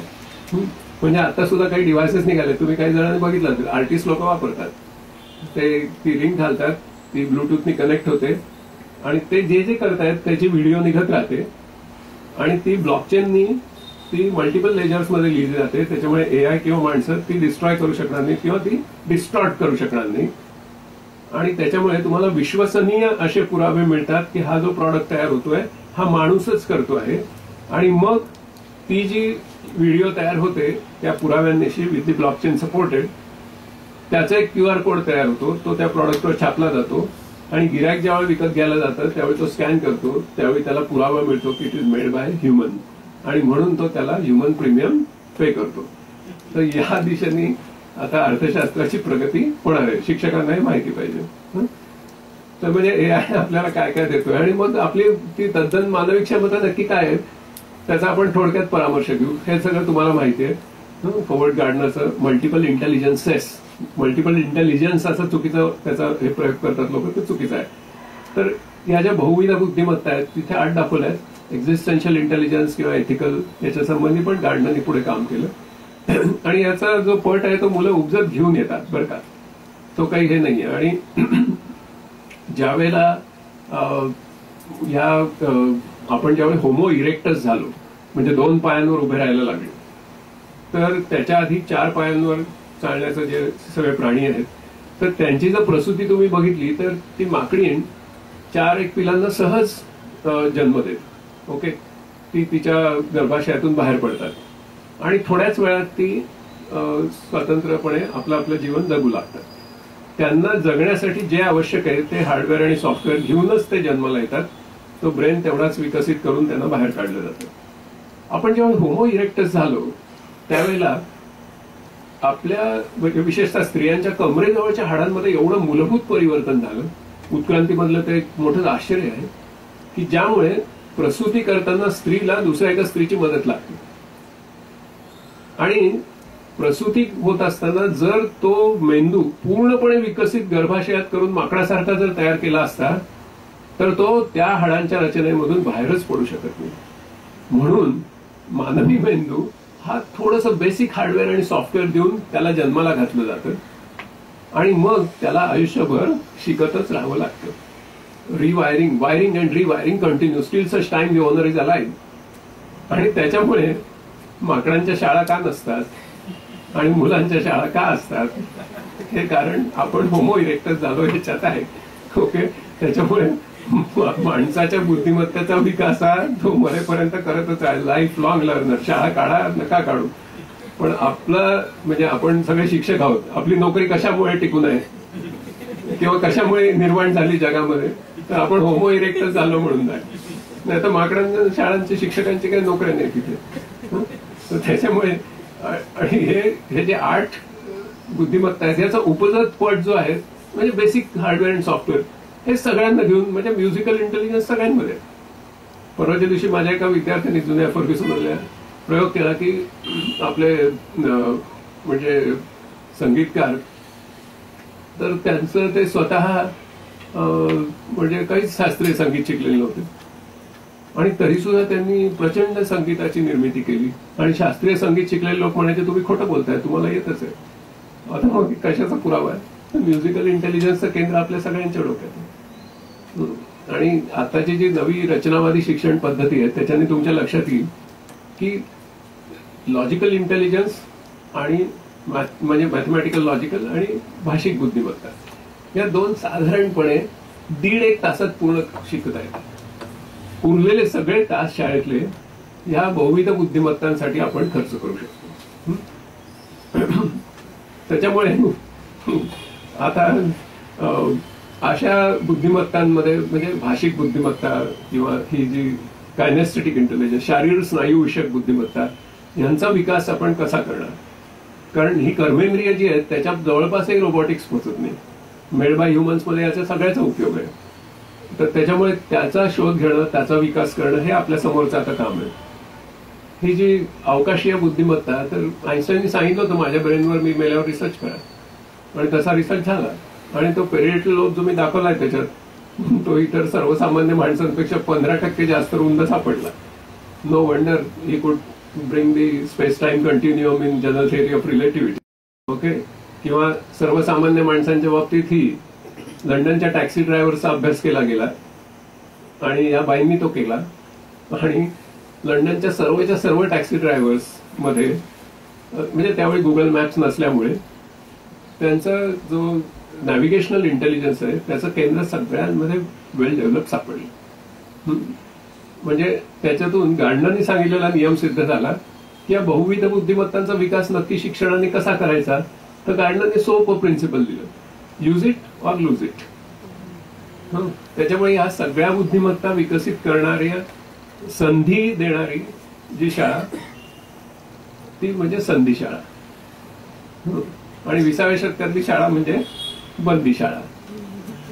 एका शिक्षकांच्या गटामध्ये चर्चा करत असताना मी त्यांना सांगितलं की आपण एक 5 मिनिटं खेळ खेळूया. काय तर शाळा आणि तुरुंग याच्यात साम्य स्थळ काय. आणि चर्चा संपेच ना. शेवटी जवळजवळ सगळे मुद्दे एक्झॉस्ट झाले असं मला वाटलं. मग शिक्षक मला म्हणाले की इतका वेळ आम्ही काय काय सांगतोय तुम्हाला की आतमध्ये जाताना ते दुःखी असतात, बाहेर पडताना आनंदी होतात, तिकडे पण युनिफॉर्म असतात, तिकडे पण युनिफॉर्म असतात, तिकडे एक जेलर असतो. पुढचं वाक्य मी बोलत नाही. तर असं सगळं सांगितल्यानंतर ते शिक्षक मला म्हणाले की तुम्ही काहीच बोलला नाही. म्हटलं आता तुम्ही एवढं सांगितलं तर काही शिल्लकच नाही म्हणत, तुम्ही सांगा एक तरी सांगा. म्हटलं आता मला एवढं सगळं ऐकल्यानंतर एवढंच वाटतं की जिथे तो कैदी दिवसभर राहतो त्याला बंदी घर म्हणायच्या आधी बंदी शाळा असं का म्हणतात हे मला पडलेलं कोण आहे म्हटलं. तेच साम्य त्यातलं. तर एनिवे म्हणजे use it or lose it या दिशेने मुलांचा विकास करणं आणि शाळेमध्ये सर्वसाधारणपणे आता आपण हे 2च इंटेलिजन्सेसवर काम करतो. मी इन जनरल शिक्षण क्षेत्राविषयी बोलतोय, मी ज्ञान प्रबोधनाविषयी बोलत नाही. तर त्याच्यामुळे हा सगळा जो एरिया आहे ना तो ब्लँक राहतो. याला संधीच नाही मुलांना अजिबात. आणि खरं म्हणजे हे 1.5 तासात संपू शकतं. म्हणजे मी करवीर तालुक्यामध्ये प्रयोग करतोय, हजारो मुलांवर प्रयोग करतोय आणि कम्युनिटीतल्या स्त्रिया घेऊन प्रयोग करतोय. त्यांना फक्त 3,000 रुपये 1.5 तासासाठी देतो आणि त्या शाळेच्या आधी किंवा शाळेच्या नंतर शाळेत जातात. 7-7 किलोमीटर चालून जातात. अतिशय ग्रामीण भागातली मुलं.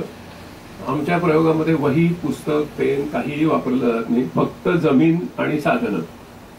आणि 1.5 तासामध्ये या मुलांना ज्यांना अगदी नापास ठरवून टाकलेलं आहे पहिली दुसरीतली त्यांच्या आया साश्रू नयनांनी सगळ्या व्हिडिओमध्ये वर्णन करतात की माझा मुलगा कुठून कुठे गेला 8 महिन्यामध्ये. ओके. निपुण भारत जे अभियान आहे त्याच्यात आम्ही हे करतोय.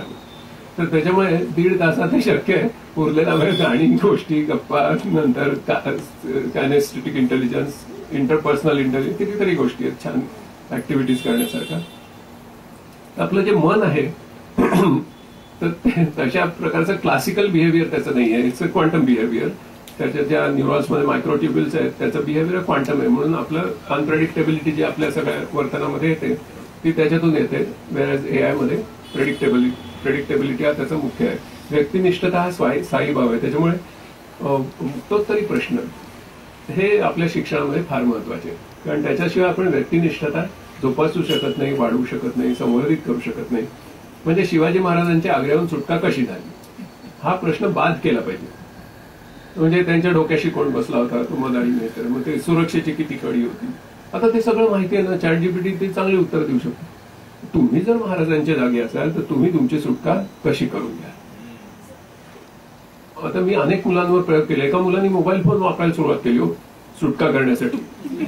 इतर मुलांनी ऑब्जेक्शन घेतलं. या डिबेटलाही फार महत्व आहे शिक्षणात. मग त्यांनी ऑब्जेक्शन घेतलं. मी म्हटलं का ऑब्जेक्शन घेतोयस तू? ती चर्चा रंगली. म्हणून महाराजांच्या काळी कुठे मोबाईल फोन होते का? म्हटलं आपला प्रश्न काय, तू जर त्यांच्या जागी असतील तर तू काय करशील? म्हटलं तो मोबाईल फोन नीट तर्कशुद्ध पद्धतीने वापरतोय का याचं मूल्यमापन तू कर बरं. असं करून करून म्हणजे तास संपता संपेना, म्हणजे चालूच राहिली चर्चा. ओके, तर ते व्यक्तिनिष्ठतेचा हे आपण करणं, अर्धी गोष्ट सांगणं आणि उरलेली गोष्ट प्रत्येकाने वेगळी पूर्ण करणं, किंवा उत्तरपत्रिका लिहिण्यापेक्षा प्रश्नपत्रिका तयार करणं, प्रत्येकाने वेगळी प्रश्न, अशी कितीतरी गोष्टी आहेत ज्या तुम्ही करू शकाल. कारण आपल्याला कर्तृत्वाच्या स्वातंत्र्याची आस असते. ह्याच्यात माणूस पण दडलेला आहे. आपलं एआयला असं काही कर्तृत्व नाही, स्वातंत्र्य नाही, आस नाही. ओके, तर त्याचा विकास करणं हे शिक्षणाचं उद्दिष्ट आहे. भावनिक बुद्धिमत्तेचा विकास, जे आपल्याला डॅनियल गोल्डमननी, नोबेल लॉरिएट, ग्रेट मॅन, त्यांचं फोकस नावाचं पुस्तक आहे. त्या शिक्षकांनी वाचलं पाहिजे. तर फोकसमध्ये ना त्याने एक वेगळाच एआय सांगितलं. अरे डॅनियल गोल्डमनच्या काळात एआय वगैरे आत्ताचं काही नव्हतं. त्यांनी एक एआयची संकल्पना मांडली. त्या एआयचा फुल फॉर्म काय माहितीये? अटेन्शनल इंटेलिजन्स. अटेन्शनल इंटेलिजन्स, एकाग्रतेची बुद्धिमत्ता. आणि त्यांनी असं दर्शवून दिलंय की द न्यूरल लॉक इन होतो, म्हणजे एकाग्रता किती काळ टिकते, तर तुम्ही ज्या प्रकारचं शैक्षणिक वातावरण मुलांच्या भोवती निर्माण करता त्याच्यानी तो जो पारंपरिक जो हे आहे सिद्धांत की 5 मिनिटच मुलांचं अवधान टिकतं वगैरे वगैरे जे आहे, त्यांना कॉग्निटिव्ह फटीग येतो, कॉग्निटिव्ह ओव्हरफ्लो होतो वगैरे वगैरे, तर त्यांनी सांगितलं न्यूरल लॉक इन 2-2 तास सुद्धा टिकू शकतो. जर तो शिक्षक आणि ते विद्यार्थी काहीतरी कृतीमध्ये गुंग झालेले असतील, घडवून गेलेले असतील ज्ञानाच्या साधनेमध्ये, तर ते 2-2 तास सुद्धा त्यांचं एकाग्रता ढळत नाही.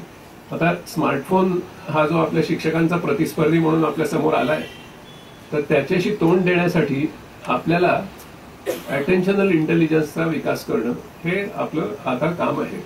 आणि हा ज्या 6 भावना आहेत आपल्या बेसिक, ज्या तुम्हाला दिसत आहेत स्क्रीनवर, त्याचे साधारण 270 निरनिराळे आविष्कार माणसं करू शकतात.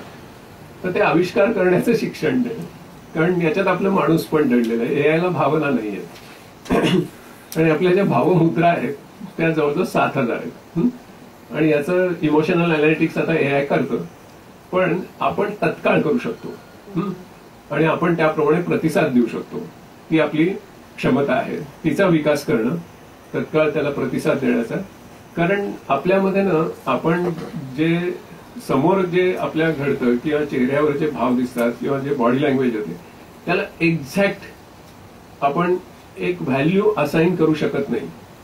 माणसांना ती वेगळी आपण असाइन करतो त्याला, की ही आता रागवलेला आहे का तो फक्त तिरस्कार करतोय का तो फक्त नाराज झालाय, आपल्याला नीट सांगता येत नाही. म्हणजे गुगल मॅपमध्ये जे शेवटच्या पॉइंटला आपलं होतं ना, तोपर्यंत रस्ता छान असतो. इथे गेलं की इकडून तिकडे, तिकडून मग शेवटी फोन की कुठे नक्की वगैरे असं. मग ते म्हणतात की अहो तुम्ही तिकडे कुठे, अहो माहिती असतं तर कशाला गेलो असतो तिकडे. पण पुण्यातली पद्धत आहे, ती तिकडे कशी काय गेला. तर तसं ते गुगल मॅप मध्ये जी संदिग्धता आहे ना, ती माणसाच्या मनात पण आहे. आपण पूर्ण असं भावना ऍस्क्राईब करू शकत नाही, थोडंसं वेगनेस आहे. त्याचा जर रियाज केला तर मग ते होऊ शकतं. आणि तशा गोष्टी शाळेत घडत नाही. शाळेमध्ये ज्याची उत्तरं नक्कीच संगणकाला शोधता येतात अशी गणित शिकवण्यामध्ये आपण वेळ वाया घालवतो. आता फोटोमॅथ ऍप किती जण वापरतात तुम्ही? फोटोमॅथ ऍप वापरा तुम्ही. खाली हाताने इक्वेशन लिहायचं, हाताने, आणि वरती फक्त फोटोमॅथ धरायचं कॅमेरा, सगळ्या स्टेप सॉल्व्ह करून देतो. मग आता काय करायचं? आता मग फिजिकल रियालिटी मॉडेल कशी करायची इक्वेशनच्या स्वरूपात हे शिकवायचं मुलांना, आणि येतं मुलांना शिकवतं. ओके, आणि मग त्यांना कळतं की अरे चक्रवाढ व्याज काढताना मुद्दल असो, मार्जिन मनी असो, व्याजाचा दर असो, किंवा त्याचा पिरियड असो, किंवा त्याचा ईएमआय असो, हे सगळे इनपुट पॅरामीटर्स पण आहेत, आउटपुट पॅरामीटर्स पण आहेत. आणि आता खेळा त्याच्याशी. नुसतं चक्रवाढ व्याज किती येईल हे काढण्यात काय मजा आहे? आता ते तर फोटोमध्ये धाडकन काढून देतो तुम्हाला. ओके, सर तसं आपल्याला आशय आता बदलायला पाहिजे. तर भावनिक बुद्धिमत्तेचा विकास हे आता आपल्या समोरचं काम आहे. आता ह्या ज्या गोष्टी आहेत ना, ह्या अनुभवाशिवाय शिकता येत नाही. एआय कडे मुळीच नाहीत. एम्पथी म्हणजे जळातील मासा झोप घेई कैसा, जावे त्याच्या वंशात तेव्हा कळे. आत्मानुभूती घेणं, दुसऱ्याच्या परिस्थितीमध्ये स्वतःला नेणं आणि तो अनुभव घेणं आणि त्याच्यातून जाणं, आणि मग सहानुभूती, अनुकंपा, करुणेमध्ये दया नाहीये नुसती, त्याच्यामध्ये कृती आहे. तर या सगळ्या गोष्टी या आपल्याला आता शिक्षणाचा भाग करणं महत्वाचं आहे, कारण ह्यालाच भविष्य आहे. ओके, सध्या जे आपण शिकवतो त्याचं भविष्य जरा कमी होत चाललंय. दुसरं म्हणजे वस्तुनिष्ठता आता कमी करणं, मल्टिपल चॉईस सिंगल करेक्ट या प्रश्नांचा सुद्धा वापर हा सुद्धा आपण नीट करत नाही. म्हणजे ऍक्च्युअली त्याचं ते जे इन्स्ट्रुमेंट आहे ते कशासाठी आहे, तर एक प्रश्न दिलाय, त्याचे जे 4 पर्याय आहेत ते 4 पर्याय, 1 करेक्ट आणि 3 आर्बिट्ररी रॉंग ह्याच्यासाठी हे इन्स्ट्रुमेंट नाही. 4ही कॉम्पिटिंग पर्यायांसाठी ते इन्स्ट्रुमेंट आहे. आणि मग सटल ज्ञान त्या मुलाला झालंय का, सूक्ष्म, आणि त्याला ते मग अचूक ओळखता येते का, त्याच्यासाठी ते मग आपण तसं वापरतो का, म्हणजे वस्तुनिष्ठतेचाही खूप बळी देतो आपण, असं होतं. अंतःप्रेरणा, एखाद्या विषयामध्ये तुम्ही जवळजवळ 12 वर्ष सातत्याने झोकून दिलं असता, मग ते काय म्हणतात की म्हणजे अर्थोस अनुधावती असं म्हणतात ना संस्कृतमध्ये, की ते लोक बोलून जातात आणि अर्थ त्याचा मागोवा घेत होतो, तशा गोष्टी घडू लागतात. त्याच्यात काही जादू नाहीये, ती अंतःप्रेरणेमध्ये तशा प्रकारची साधनं आहेत. इच्छाशक्ती, मनोधैर्य ह्या गोष्टींचा तर फार विकास होण्याची गरज आहे, कारण हल्ली लवकर आत्महत्या कुठल्याही छोट्या कारणासाठी केल्या जातात. शाळेमध्ये मनोधैर्याचा विकास होणं, छोट्या डेटा सेट्सवरून निर्णय घेता येणं, ही आपली फार मोठी कपॅसिटी आहे. मी मगाशी तुम्हाला कुत्र्यांचे फोटो दाखवले, 10,000 लाख फोटो दिल्याशिवाय त्याला निर्णयच घेता येत नाही, बरं आपल्याला फटकन निर्णय घेता येतात. निर्णय क्षमता विकसित करणं, आणि बिग डेटा वगैरे कुछ नाही, ते सगळं संगणकांना लागतं, आपल्याला काही नाही. हे बघा, या मुलांना फक्त मांजरीचे थोडे फोटो दाखवले तरी सुद्धा नंतर मांजर समोर आले तर ते मांजर म्हणतात त्याला, ते असं म्हणत नाही अजून 10 लाख इमेजेस द्या, मग फक्त डीप लर्निंग चालू आहे वगैरे असं. तर त्याच्यामुळे एक महत्वाचा नियम आता आपल्या समोर येतो शिक्षणशास्त्राच्या दृष्टीने, तो असा आहे की एआयला एक्सप्लिसिट स्किल जी आहेत माणसांची ती सगळी शिकवता येतात, पण इम्प्लिसिट स्किल शिकवता येत नाही. ओके, त्याच्यामुळे शिक्षणाचा अजेंडा जो आहे तो ह्याच्यात दर्शवलेल्या गोष्टींकडे आता वळवणं हे आपलं काम आहे, आणि आपल्या प्रश्नपत्रिका, आपलं मूल्यमापन हे सगळे त्या दिशेने वळवणं याच्यासाठी आपल्याला काम करावं लागेल. प्रत्येकाबद्दल बोलता येईल, वेळेची मर्यादा आहे म्हणून मी टाळतो. तुम्ही सगळे ज्ञानी आहात, तुम्ही याच्यावर विचार करू शकता. दुसरं म्हणजे बुद्धिचातुर्य, इंजिनिअरिंग ज्याच्यातून निर्माण होतं त्याचा विकास करणं. आणि मी तर असं म्हणेन की आता आपल्याला इंजिनिअरिंग कॉलेजेसपेक्षा जास्त इमॅजिनिअरिंग कॉलेजेसची गरज आहे. ओके, तर त्याचं सिलेबस काय असेल याचा आपण ज्ञानप्रबोधिनीपासून विचार करू, आणि मग कॉलेजेसना सांगू की आम्ही आतापर्यंत मुलांना 12वी पर्यंत आणलंय, आता याच्या पुढे तुम्ही त्यांना मागे नेऊ नका कृपा करून, याच्या पुढे न्या आणि त्यांना इमॅजिनिअरिंग मध्ये पुढे न्या, असं आपण त्यांना सांगू शकतो. गुंतागुंतीच्या समस्या म्हणजे हायर ऑर्डर थिंकिंग, आणि ज्याला थॉट प्रोव्होकिंग क्वेश्चन, टीपीडी असं तुमच्याकडे आता म्हणायला लागले, टीपीक्यू म्हणायला लागले, तर तशा प्रकारे गुंतागुंतीच्या समस्या सोडवणं. नाही तर मग सोपे सोपे प्रश्न विचारायचे, मग पालक भेटायला येणार, त्यामुळे याच्यापेक्षा अजून सोपे का नाही घातले वगैरे, मग स्टेप बाय स्टेप मार्क, मग त्याच्यात चहाचं पावडर टाकण्याची स्टेप नाही लिहिली तरी चहा करण्याच्या उत्तराला 5 पैकी 3.5 मार्क. म्हणजे हे सगळं आता सोडायला पाहिजे आपण. नाही, तुम्ही बघा एसएससी बोर्डात असं आहे, मी खोटं नाही सांगत तुम्हाला, स्टेपला मार्क आहेत. तर यायला प्रश्न पडत नाहीत बरं. त्याच्यामुळे प्रश्न पडणं, जसं मग असे म्हटलं परिप्रश्न आहे नसेल, संशय घेता येणं, शंका घेता, म्हणजे स्केप्टिसिझमचा विकास करणं. ओके, ही खूप महत्वाची गरज आहे. एआय बरोबर राहताना तर स्केप्टिसिझमचा अगदी म्हणजे परमोच्च बिंदू गाठावा लागतो. त्याच्यामुळे ते एक आपल्या समोरचं एक ध्येय आहे शिक्षणामध्ये. नंतर व्यक्तिनिष्ठ अनुभव आणि अनुभवातून ज्ञाननिर्मिती. अनुभव म्हणजे ज्ञाननिर्मिती नाही, अनुभवानंतरच्या ऍबस्ट्रॅक्शन मध्ये ज्ञाननिर्मिती दडलेली आणि त्याचं एक शास्त्र आहे, त्याची आपण वेगळी कधीतरी चर्चा करू. आणि मग पूर्वीच्या पिढ्यांचं ज्ञान वापरून पुढची नवी ज्ञान म्हणजे संस्कृती निर्माण करणं, पूर्वीच्यांच्या खांद्यावर पूर्वसुरींच्या खांद्यावर उभं राहणं आणि नवं जग बघणं. त्याचबरोबर आणि तसं ऐतिहासिक दृष्ट्या शिकवत गेलं तर मुलं शिकतात की फॅरेडेनी इलेक्ट्रोमॅग्नेटिझमचा शोध कसा लावला, हे हम्फ्रे डेव्हिनच्या लॅबमध्ये सिच्युएशन काय होती आणि मग फॅरेडेनी कसा लावला हे कळल्यानंतर मग मुलं पुढे जाऊ शकतात. नाही तर त्यांना असं वाटतं फॅरेडे आकाशातून पडलाय आणि लॉज ऑफ इलेक्ट्रोमॅग्नेटिझम असे समोर आहेत आणि आता मग ते फक्त पाठ करायचे आहेत आणि मला फॉलो करायचे बस. याच्यात मजा नाही. ऐतिहासिक पद्धतीने शिकवलं तर मी फर्ग्युसनमध्ये फिजिक्स ऐतिहासिक पद्धतीने शिकवायचो. 5 क्रांत्या फिजिक्स मधल्या शिकवायचो आणि त्या क्रांत्यांचा रोमहर्षक इतिहास शिकवायचो. अहो जानेवारीत पण 12वीची मुलं माझ्या वर्गात असायची. ओके, इतर वर्ग सगळे म्हणजे दिवाळीच्या नंतर रिकामे व्हायचे.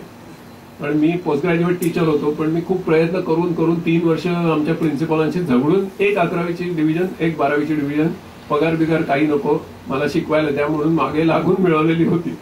कारण त्या क्रांत्या इतक्या रोमहर्षक आहेत. आणि त्याच्यामुळे एका मुलींनी उठून त्या दिवशी ऑब्जेक्शन घेतलं मला की sir why are you not thinking this way. Okay, एकदम स्ट्रॉंग चिडलेलीच होती. म्हटलं yes, Isaac Newton thought exactly that. ऐतिहासिक पार्श्वभूमी निर्माण केली की मुलांना पण ते सुचू शकतं. मुलं तिला मिस न्यूटनच म्हणायला लागली. एका मुलीने मला विचारलं कुठला इलेक्ट्रॉन नक्की खालच्या ग्राउंड स्टेटला येतो मला सांगा, एवढे इलेक्ट्रॉन्स आहेत म्हणजे युरेनियम ऍटम मध्ये कुठला येतो खाली. म्हणजे 12वीच्या वर्गामध्ये म्हणजे ट्रान्झिशन प्रोबॅबिलिटी थिअरी शिकू शकतो कारण ऐतिहासिक दृष्ट्या त्यांना विकसित केलं होतं. सो थोडक्यात सांगायचं म्हणजे अशा पद्धतीने मुलांना अमर्याद विचार विभद रचायला आपण शिकवू शकतो. स्वतंत्र अभिव्यक्ती आणि स्वतंत्र विचार, गुंतागुंतीचे युक्तिवाद हे सर्वात महत्वाचं आहे. याच्यासाठी या स्लाइडसाठी मी तुम्हाला विनंती करीन की मला वेळेची मर्यादा आहे, पण तुम्ही मॅन सर्च फॉर मिनिंग हे पुस्तक प्रत्येक शिक्षकाने वाचलं पाहिजे. विक्टर फ्रँकेलचं मॅन सर्च फॉर मिनिंग, त्याचं मराठी भाषांतर पण आहे. त्या पुस्तकाच्या 1 कोटी प्रती खपल्या आहेत. जगातल्या अनेक भाषांमध्ये ते भाषांतरित झाले. अजूनही त्याच्या प्रती खपतच असतात. अर्थपूर्ण जीवनाचा शोध आणि त्याच्यातला शोध हा आहे की between stimulus and response man has freedom to choose. Okay, बाह्य संवेदना आणि तिला देण्याचे अनेक प्रतिसाद मनामध्ये निर्माण होतात, त्याला माणूस म्हणतात. आणि त्या अनेक प्रतिसादातल्या कुठला प्रतिसाद निवडायचा त्या निवडीचं स्वातंत्र्य त्याला असतं. आणि ते माझं स्वातंत्र्य मी जरी छळछावणीत असलो तरी हिटलर कधीही राहून घेऊ शकणार नाही असा जग बदलून टाकणारा शोध या माणसांनी लावला की जो कधीही गॅस चेंबरमध्ये मारला जाणार होता. ओके, तर ते चित्त थरारकचं पुस्तक आहे. त्याचा दुसरा जो चॅप्टर आहे लोगोथेरपी, तर तुमची कुठलीही हताश झालेली मुलं आहेत ना त्यांच्यासाठी तुम्ही वापरू शकता. डायरेक्ट थेरपीच आहे ती. लोगोथेरपी हा 2 नंबरचा चॅप्टर आहे पुस्तकात. त्याच्यामुळे निवडीच्या स्वातंत्र्याचा विकास हा आपल्या समोरचा शिक्षणाचा एक महत्वाचा हेतू आहे. आणि मग कल्पनाशक्ती लढवणं. पूर्वी आमच्या वेळी कल्पना विकासाचे निबंध होते. आता आपल्याला अमर्याद कल्पनाशक्ती लढवतच राहा. कितीही ऍब्सर्डिझम कर, काहीही हरकत नाही. कारण आपलं एक वैशिष्ट्य आहे बरं का, ते एआय कडे नक्की नाहीये. पण ते काय माहितीये, वी आर इररॅशनल. ओके, आपल्यामध्ये एक स्टुपिडिटी आहे. एआय कडे तसलं काही नाहीये. ओके, त्याच्यामुळे इररॅशनली कवींच्या सगळ्या कविता आहेत ना सगळ्या इररॅशनल असतात बघा. म्हणजे माझा एक मित्र काल मला प्रवासात सांगत होता की गुलजारांनी एक कविता लिहिली आहे की प्लुटोला सकाळी सकाळी उठतो प्लुटो आणि त्याला लक्षात येतं की आता आपल्या नावाचा ग्रहच नाहीये. मग त्याच्या मनात काय भावना निर्माण होतात, त्याच्यावर गुलजारांनी कविता केली. म्हणजे तुम्ही विचार करा की किती कल्पनाशक्ती लढवू शकतो कवी. आणि यशवंतांनी असं म्हटलंय की कवी पहिलं कडवं हे कवीला सुचतं आणि पुढची कडवी कविता कवी घडवतो. ओके, त्याच्यामुळे मगाशी जो कविता करण्याचा मुद्दा झाला त्याला थोडक्यात मी स्पर्श करतो की पहिलं कडवं तुम्हाला स्फुरलं पाहिजे. पुढची कविता तुम्ही ChatGPT कडून घडवून घेऊ शकता, ती रसरशीत होईल. ओके, कारण पहिली कृती ही मानवी बुद्धिमत्तेतून मानवी सर्जनशीलतेतून निर्माण झालेली असते हे लक्षात घ्या. ChatGPT ची मदत नक्की कुठे घ्यायची ते आपल्याला माहिती पाहिजे. अख्खी कविता करून घेण्यात काहीच मजा नाही. ओके, मग आपण काय मिळवलं? म्हणजे नाही का, आपण बघे झालो मग फक्त. हं? आपण श्रोते किंवा प्रेक्षक नाही झालो, आपण बघे झालो मग. नव्या संकल्पनाची निर्मिती, out of the box thinking. आणि याचे अनेक प्रश्न तुम्ही आता मनात येत असतील तुमच्या, की ही प्रत्येक गोष्ट आपण कशी शिकवायची. धडे तेच आहेत, कविता त्याच आहेत, सगळं तेच आहे, फक्त त्याच्याकडे बघण्याचा दृष्टिकोन आपल्याला बदलायचं आहे, त्याचं मूल्यमापन बदलायचं आहे, त्याच्यावर वर्गात होणाऱ्या चर्चा बदलायच्या आहेत, उपक्रमांची रेलचेल जी आपल्याला करायची ती या दिशेने करायची आहे, असं आता आपल्याला करायचं आहे. ओके, मी काही ते सिलेबस बदला सीबीएसईचा असं सांगायला इथे आलो नाही. तुम्ही मला म्हणजे फारच मानवी बुद्धिमत्ता तुम्ही तुमची फारच दुरुपयोग करताय असं तुम्ही म्हणाल. त्याच्याच बरोबर निरनिराळ्या संबोध आणि संकल्पनांची निर्मिती आपण करतो. जसं गुरुत्वाकर्षणाची संकल्पना आहे बघा, काही त्याला तसा आधारच नाही, ऍबस्ट्रॅक्ट आहे पूर्ण. ओके, ती चंद्र पृथ्वीला ओढतोय आणि पृथ्वी पण चंद्राला ओढते, म्हणजे असं काहीच अनुभव नाही आपल्याला, नाही का. आणि मग तुम्ही समुद्राची भरती ओटी एक्सप्लेन करू शकता वगैरे वगैरे, किती मजा आहे. अज्ञाताचा शोध, पूर्णपणे अज्ञात जंगलामध्ये मुलांना ट्रिपला नेणं आणि शिक्षकांनी गायब होणं, याचा अनुभव माझे सर मला दरवर्षी द्यायचे शाळेत असतील. कमलाकर यार्दी म्हणून सर होते, त्यांच्यावर मी जडणघडण वाचतात खूप लिहिलं आहे. आणि त्यांनी अक्षरशः आम्हाला, आणि पाणी काढून घ्यायचे, डबे काढून घ्यायचे आणि जंगलात आम्हाला सोडून द्यायचे. आणि ते म्हणायचे की मी गुंजा, फळ, पानं, नंतर फांद्या बिना याच्या कुणा ठेवलेल्या आहेत ते शोधत फिरायचं. आणि आम्ही संध्याकाळ झाली तरी फिरत असायचो. शेवटी सर कधीतरी सापडायचे, तेव्हा त्यांच्याकडे डबे असायचे. ओके, पण त्याच्याने ना एक क्षमता विकसित होते की कम वाट मे, आपण मार्ग काढूच, ती अनुभवानेच विकसित होते.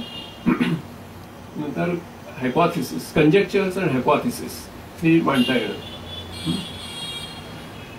नंतर प्रयोग रचता येणं, म्हणजे चार्ल्स दी सेकंड जो होता त्याला प्रयोग करायची फार हौस आहे.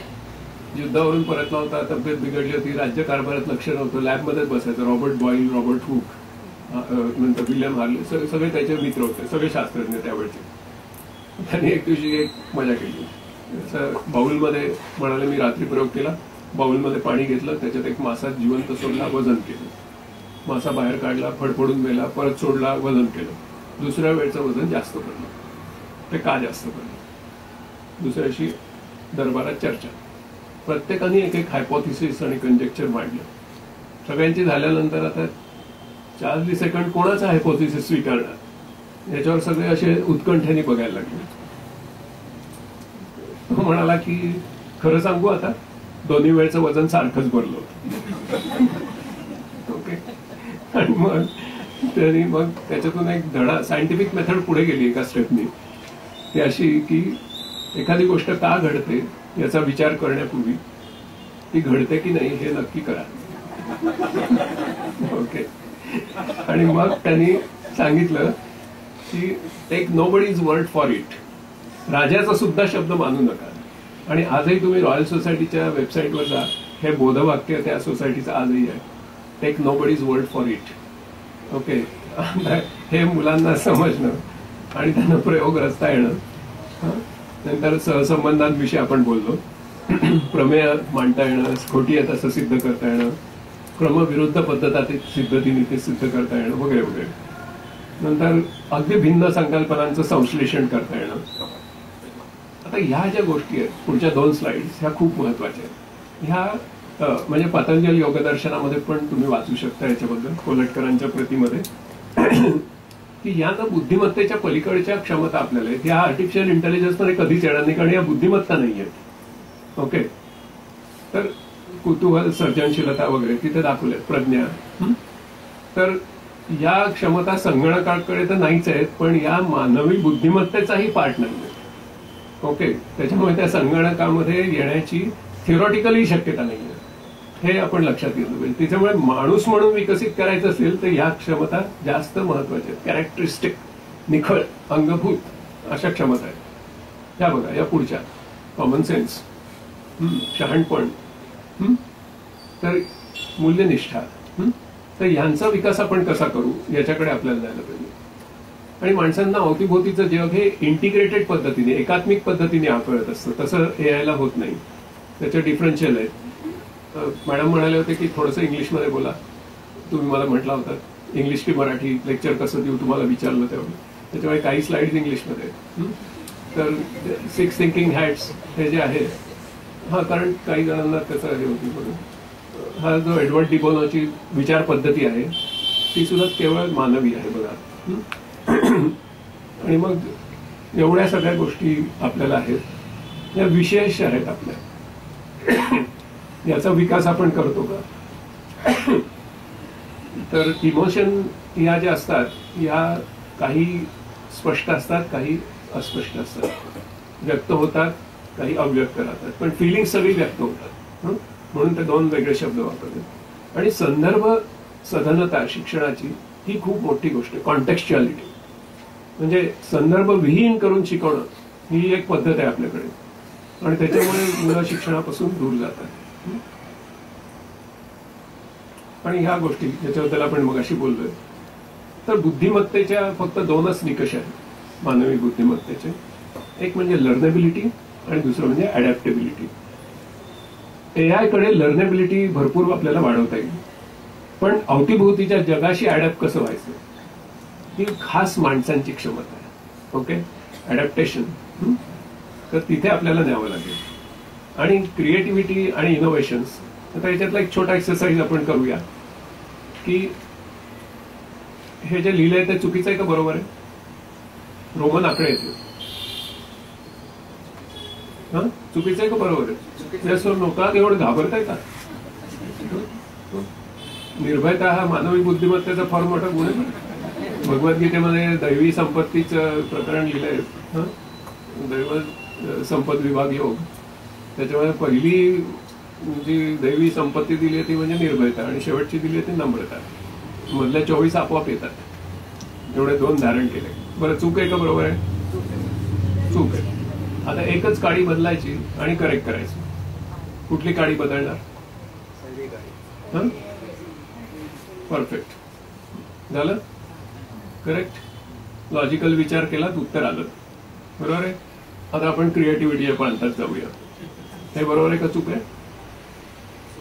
चूक आहे. आता एकच काडी हलवायची आणि बरोबर करायचं. Not equal to not equal to करायचं. पण ती कुठली काडी हलवायची? प्लसची. ओके, हे उत्तर बघा पटतंय का? एकच काडी हलवली, प्लसची फक्त उभ्याची आडवी केली. आलं लक्षात? दिस इज क्रिएटिव्हिटी. आता असे प्रश्न जास्त येणं हळूहळू आपल्या शिक्षणामध्ये, याची आपल्याला गरज आहे. आता हे टप्प्याटप्प्याने येईल, एकदम येणार नाही. मला त्याची म्हणजे ते आहे जाणीव आहे त्याची. तर त्याच्यामुळे आणि न मानवी बुद्धिमत्तेचे अनेक उपयोग आहेत जे तुम्हाला सगळे माहिती आहेत साधारण. आता तुमच्याकडे बरंचसं काम झालंय भाषांतरासारखे, किंवा हे जे दाखवलंय ना त्याच्यामध्ये टेक्स्ट, नंतर अॅनिमेशन्स, ऑडिओ, व्हिडिओ, ग्राफिक्स. तर या सगळ्या गोष्टी एकमेकांमधून एकमेकांमध्ये कशी नेली जातात हे सिलेबस आहे आमच्या MSCITचं सध्या. ओके, एवढी टूल्स MSCIT मध्ये शिकवली जातात की अॅनिमेशन मधून ग्राफिक्स कसं करायचं, ग्राफिक्स मधून अॅनिमेशन कसं करायचं, त्याच्यातून टेक्स्ट कसं करायचं, कोड कसा करायचा, सगळं अशी सगळी AI टूल्स आता शिकवता येतात मुलांना. तर ही फुल्ली कनेक्टेड टोपोलॉजी शक्य झाली कारण एवढी टूल्सच आली बाजारात. त्याच्यामुळे नाही तर काही या टोपोलॉजीमध्ये मिसिंग लिंक राहिले असते. तर त्याच्याप्रमाणे तुम्हाला अशा बऱ्याच गोष्टी याच्यात करता येतील.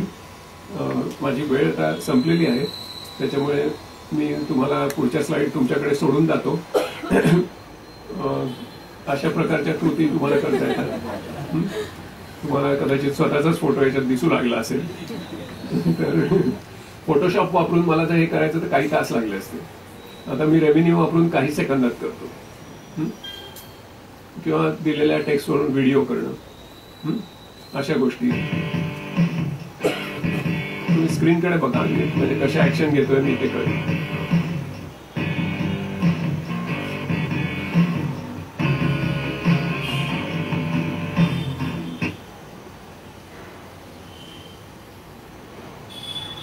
थोडं शांत राहा आणि स्क्रीनवर काय दिसतंय ते वाचा. हळूहळू सुरू होईल. राही मनवा दुख की चिंता क्यों सताती है, दुख तो अपना साथी है.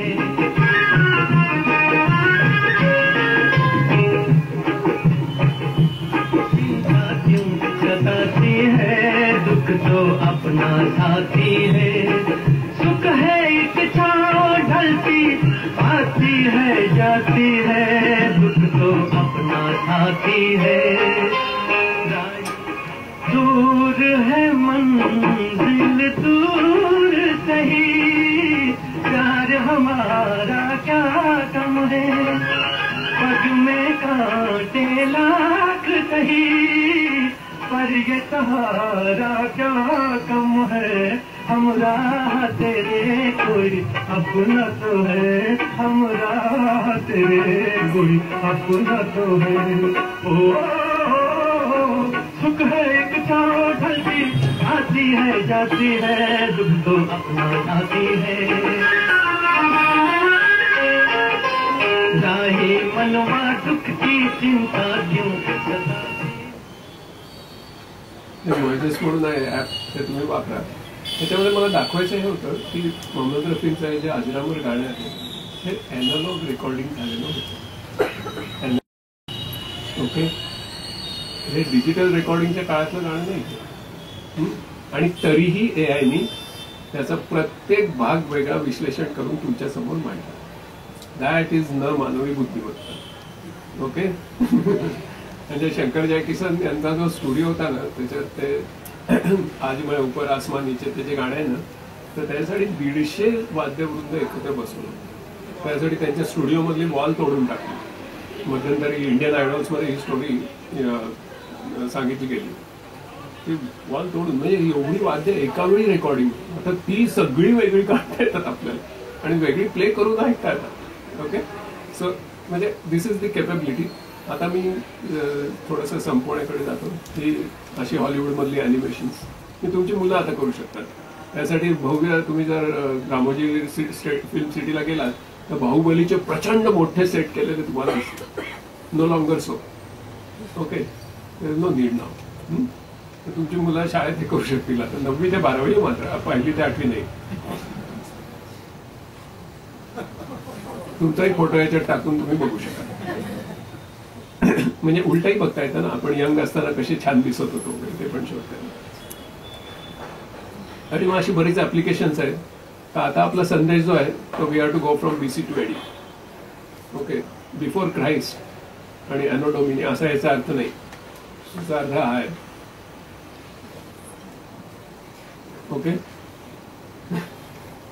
तर कुठलीही आपण गोष्ट करू त्यावेळी आपण BC मध्ये जगतोय का AD मध्ये जगतोय असं आता विचारायचं. BC मध्ये जगत असो तर कालबाह्य झालोय असं समजायचं. आणि हे जे मेगा ट्रेंड आहेत सगळे याच्याप्रमाणे आता जगायला सुरुवात करायचं. या शाळेमध्ये मुलांना निबंध दिला जातो की माय फेवरेट बर्ड, याच्यावर एक निबंध लिहा. आणि मुलांना स्वातंत्र्य दिलं जातं सर्जनशीलतेचं. तर ती जी मुलं निबंध लिहितात त्याच्यापैकी एक निबंध मी तुम्हाला थोडक्यात सांगतो. My favourite bird. मग तो मुलगा म्हणतो की my favourite bird is an owl. पहिलंच ChatGPTला देऊन बघा असं लिहितो का की माझा आवडता पक्षी घुबड आहे. But sir, it is not seen during the day, it is seen only during the night. So can I write something on cow? The cow has 6 sides, front, back, left and right. In front, it has got 2 horns so that mouth can be located in between. And at the back, it has got a long tail so as to flick the flies which would otherwise fall into the milk. Okay, and so on. रचनावादी शिक्षण पद्धतीमध्ये काय होतं त्याच्यामुळे आपल्याला हे समजून घेऊ की generative is not creative, generative is not imaginative and generative is not emotive. ते उजवीकडचा प्रांत सगळा आपला आहे. जनरेटिव्ह म्हणजे निर्मितीक्षम आणि क्रिएटिव्ह म्हणजे नवनिर्मितीक्षम. तुम्ही दिलेल्याच कॉर्पसमधून काहीतरी करून दाखवणं इज जनरेटिव्ह. त्याच्यामध्ये नसलेल्या विलक्षण नव्या गोष्टी समोर आणणं इज क्रिएटिव्ह. आणि ती आपली क्षमता आहे. त्याचा विकास करण्यामध्ये भविष्य आहे आणि तोच शिक्षणाचा अजेंडा आहे. आणि एआयचे जे निरनिराळे आविष्कार आहेत त्याच्याविषयी मुलांना आता जपणं आणि मुलांना प्रबोधन करणं की एआय कसा असला पाहिजे, तो सेफ असला पाहिजे, सिक्युअर असला पाहिजे, त्यासाठी खूप मोठं आंदोलन करण्याची गरज आहे. आणि नाही तर मग मुलांना भ्रमित केलं जाईल. आणि त्याच्यासाठी एआय याच्या पुढे सत्यग्राही आणि सत्याग्रही कसा असेल याच्या संबंधी शिक्षकांनी समाजामध्ये प्रबोधन करणं हे अतिशय आवश्यक आहे. नाही तर मग दिशाभूल करणारा एआय, असत्यग्राही एआय असा तयार होऊ शकतो. डीप फेक करून तुम्हाला फसवू शकतो. त्याच्यापासून समाजाला वाचवणं हे शिक्षकांचं कर्तव्य आहे. आणि त्याच्यामुळे सत्याग्रही व्हायचं आणि सत्यग्राही व्हायचं म्हणजे काय, तर या सगळ्या गोष्टींपासून वाचवायचं.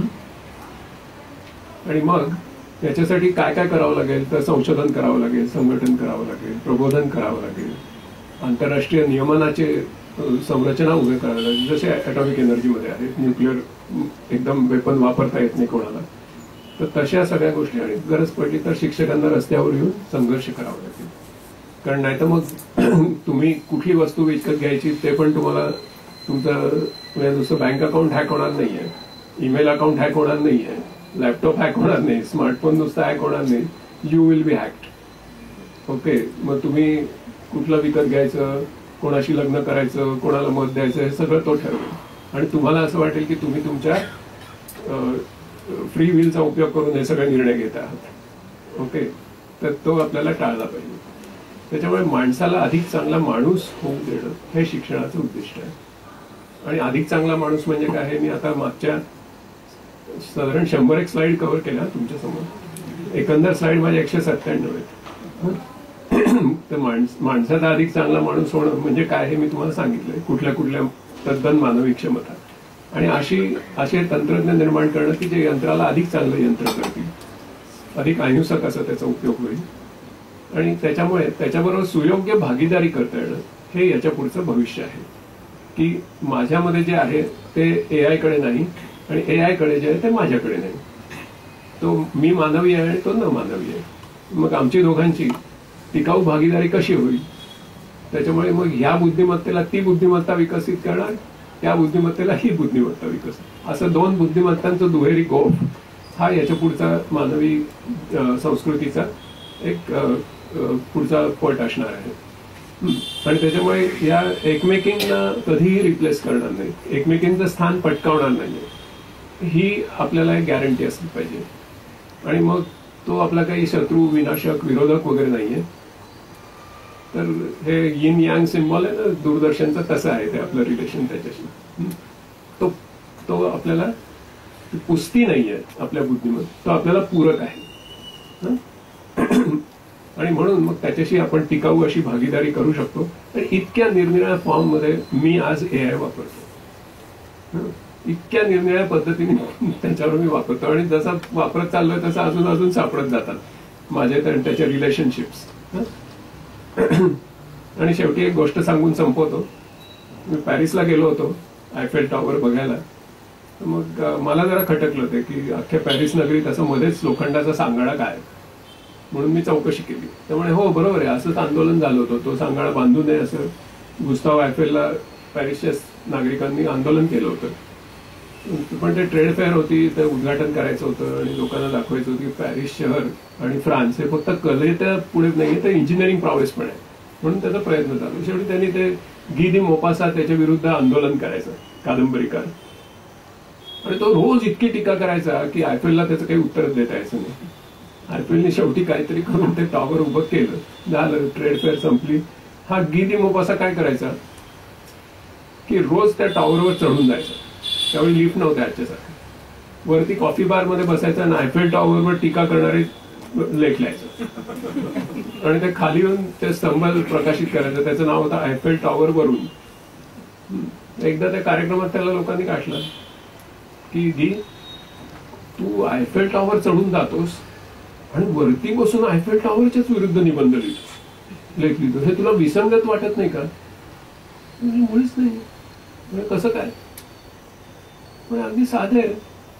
आता माझी अख्खी रम्य पॅरिस नगरी फक्त बघता येते आणि जिथून आयफेल टॉवर मुळीच दिसत नाही आणि फक्त रम्य पॅरिस नगरी मला दिसते, असं एकच ठिकाण. सारांश असा की याच्या पुढे आपल्या मानवी बुद्धिमत्तेचं जे आकलन आपल्याला होणार आहे ते न मानवी बुद्धिमत्तेच्या आयफेल टॉवर वरूनच होणार आहे. ओके, म्हणून तिचा विकास करणं आणि तिच्या साह्याने आपला विकास करणं, आपल्या साह्याने तिचा विकास करणं, असा दुहेरी गोफ आपल्याला विणत राहायचा आहे.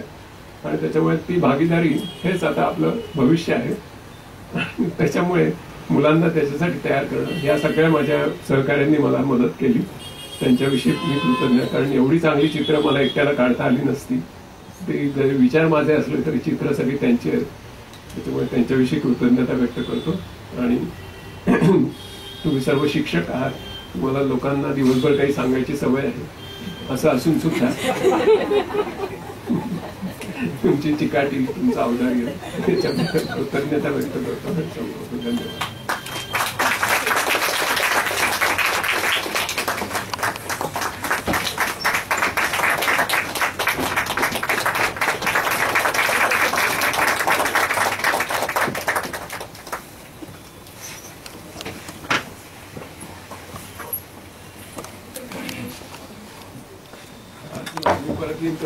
कारण मला 10 वाजता एक मीटिंग आहे. मला माहिती नव्हतं प्रश्नोत्तर येत असं, नाही तर मी गाळलं असतं बरंच. एखादा प्रश्न चालेल, एखादा प्रश्न विचारू शकता. मी जरा लॅपटॉप गुंडाळायला सुरुवात.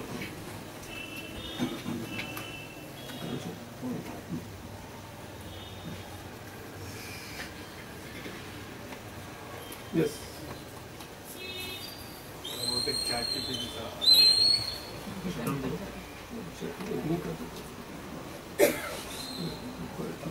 स्लीप करायचं चालेल. कारण मला 10 वाजता एक मीटिंग आहे. मी माझ्या ड्रायव्हरला सांगून ठेवलं 9:40 खाली अगदी नक्की तयार आहे. आणि मीच जरा सीमा ओलांडली वेळेची. जरूर जरूर अगदी. आणि मी तुम्हाला हे प्रेझेंटेशन तर दिलंच आहे ना, तुम्ही घेतलंय ना कॉपी? हां, प्रेझेंटेशन दिले. अजून एक मी आत्ता जे बोललो ना त्याचा एक मी लेख पण लिहिलाय, तो लेख पण तुम्हाला पाठवतो. तुम्ही जे मी स्किप केलं ना फटाफट ते तुम्हाला त्याच्यात मिळेल. अर्थात तुमची 5000 शब्द वाचण्याची जर चिकाटी असेल तर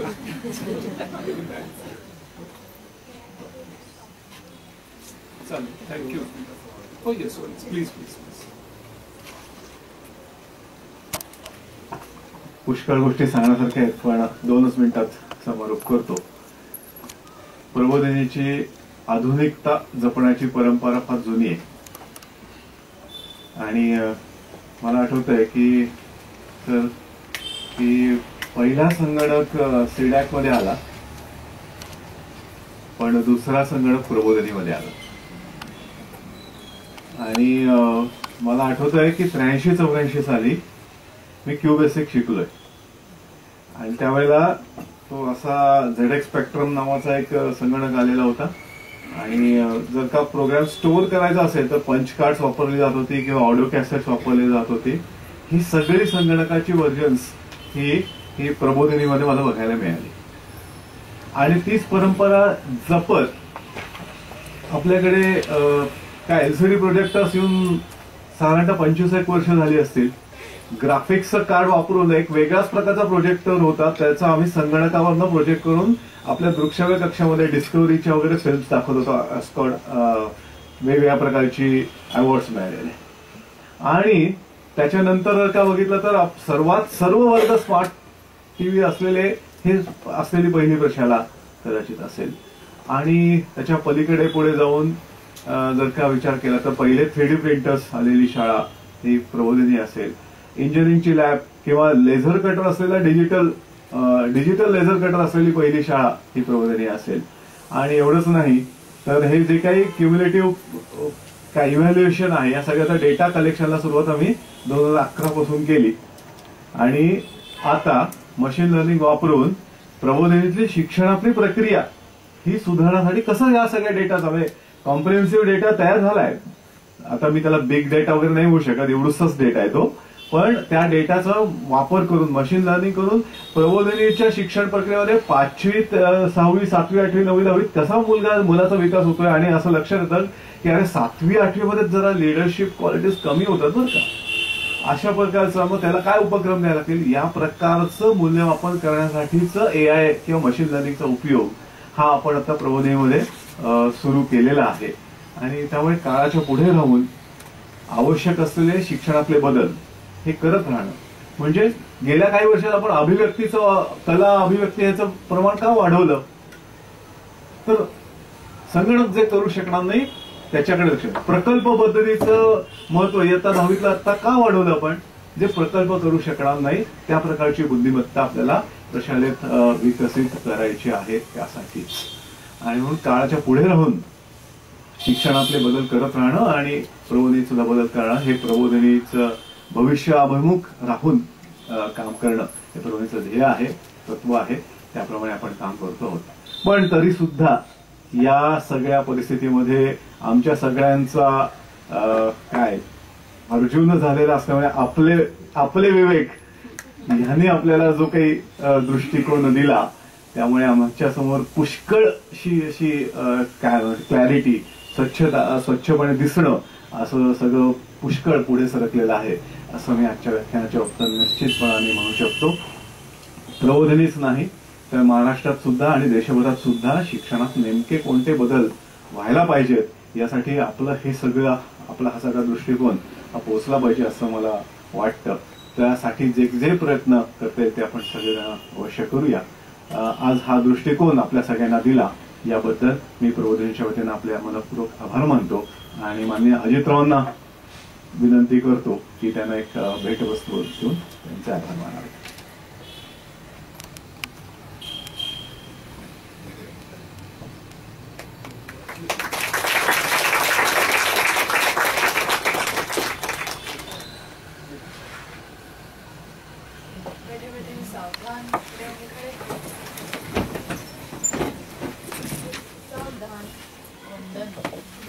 नमस्ते.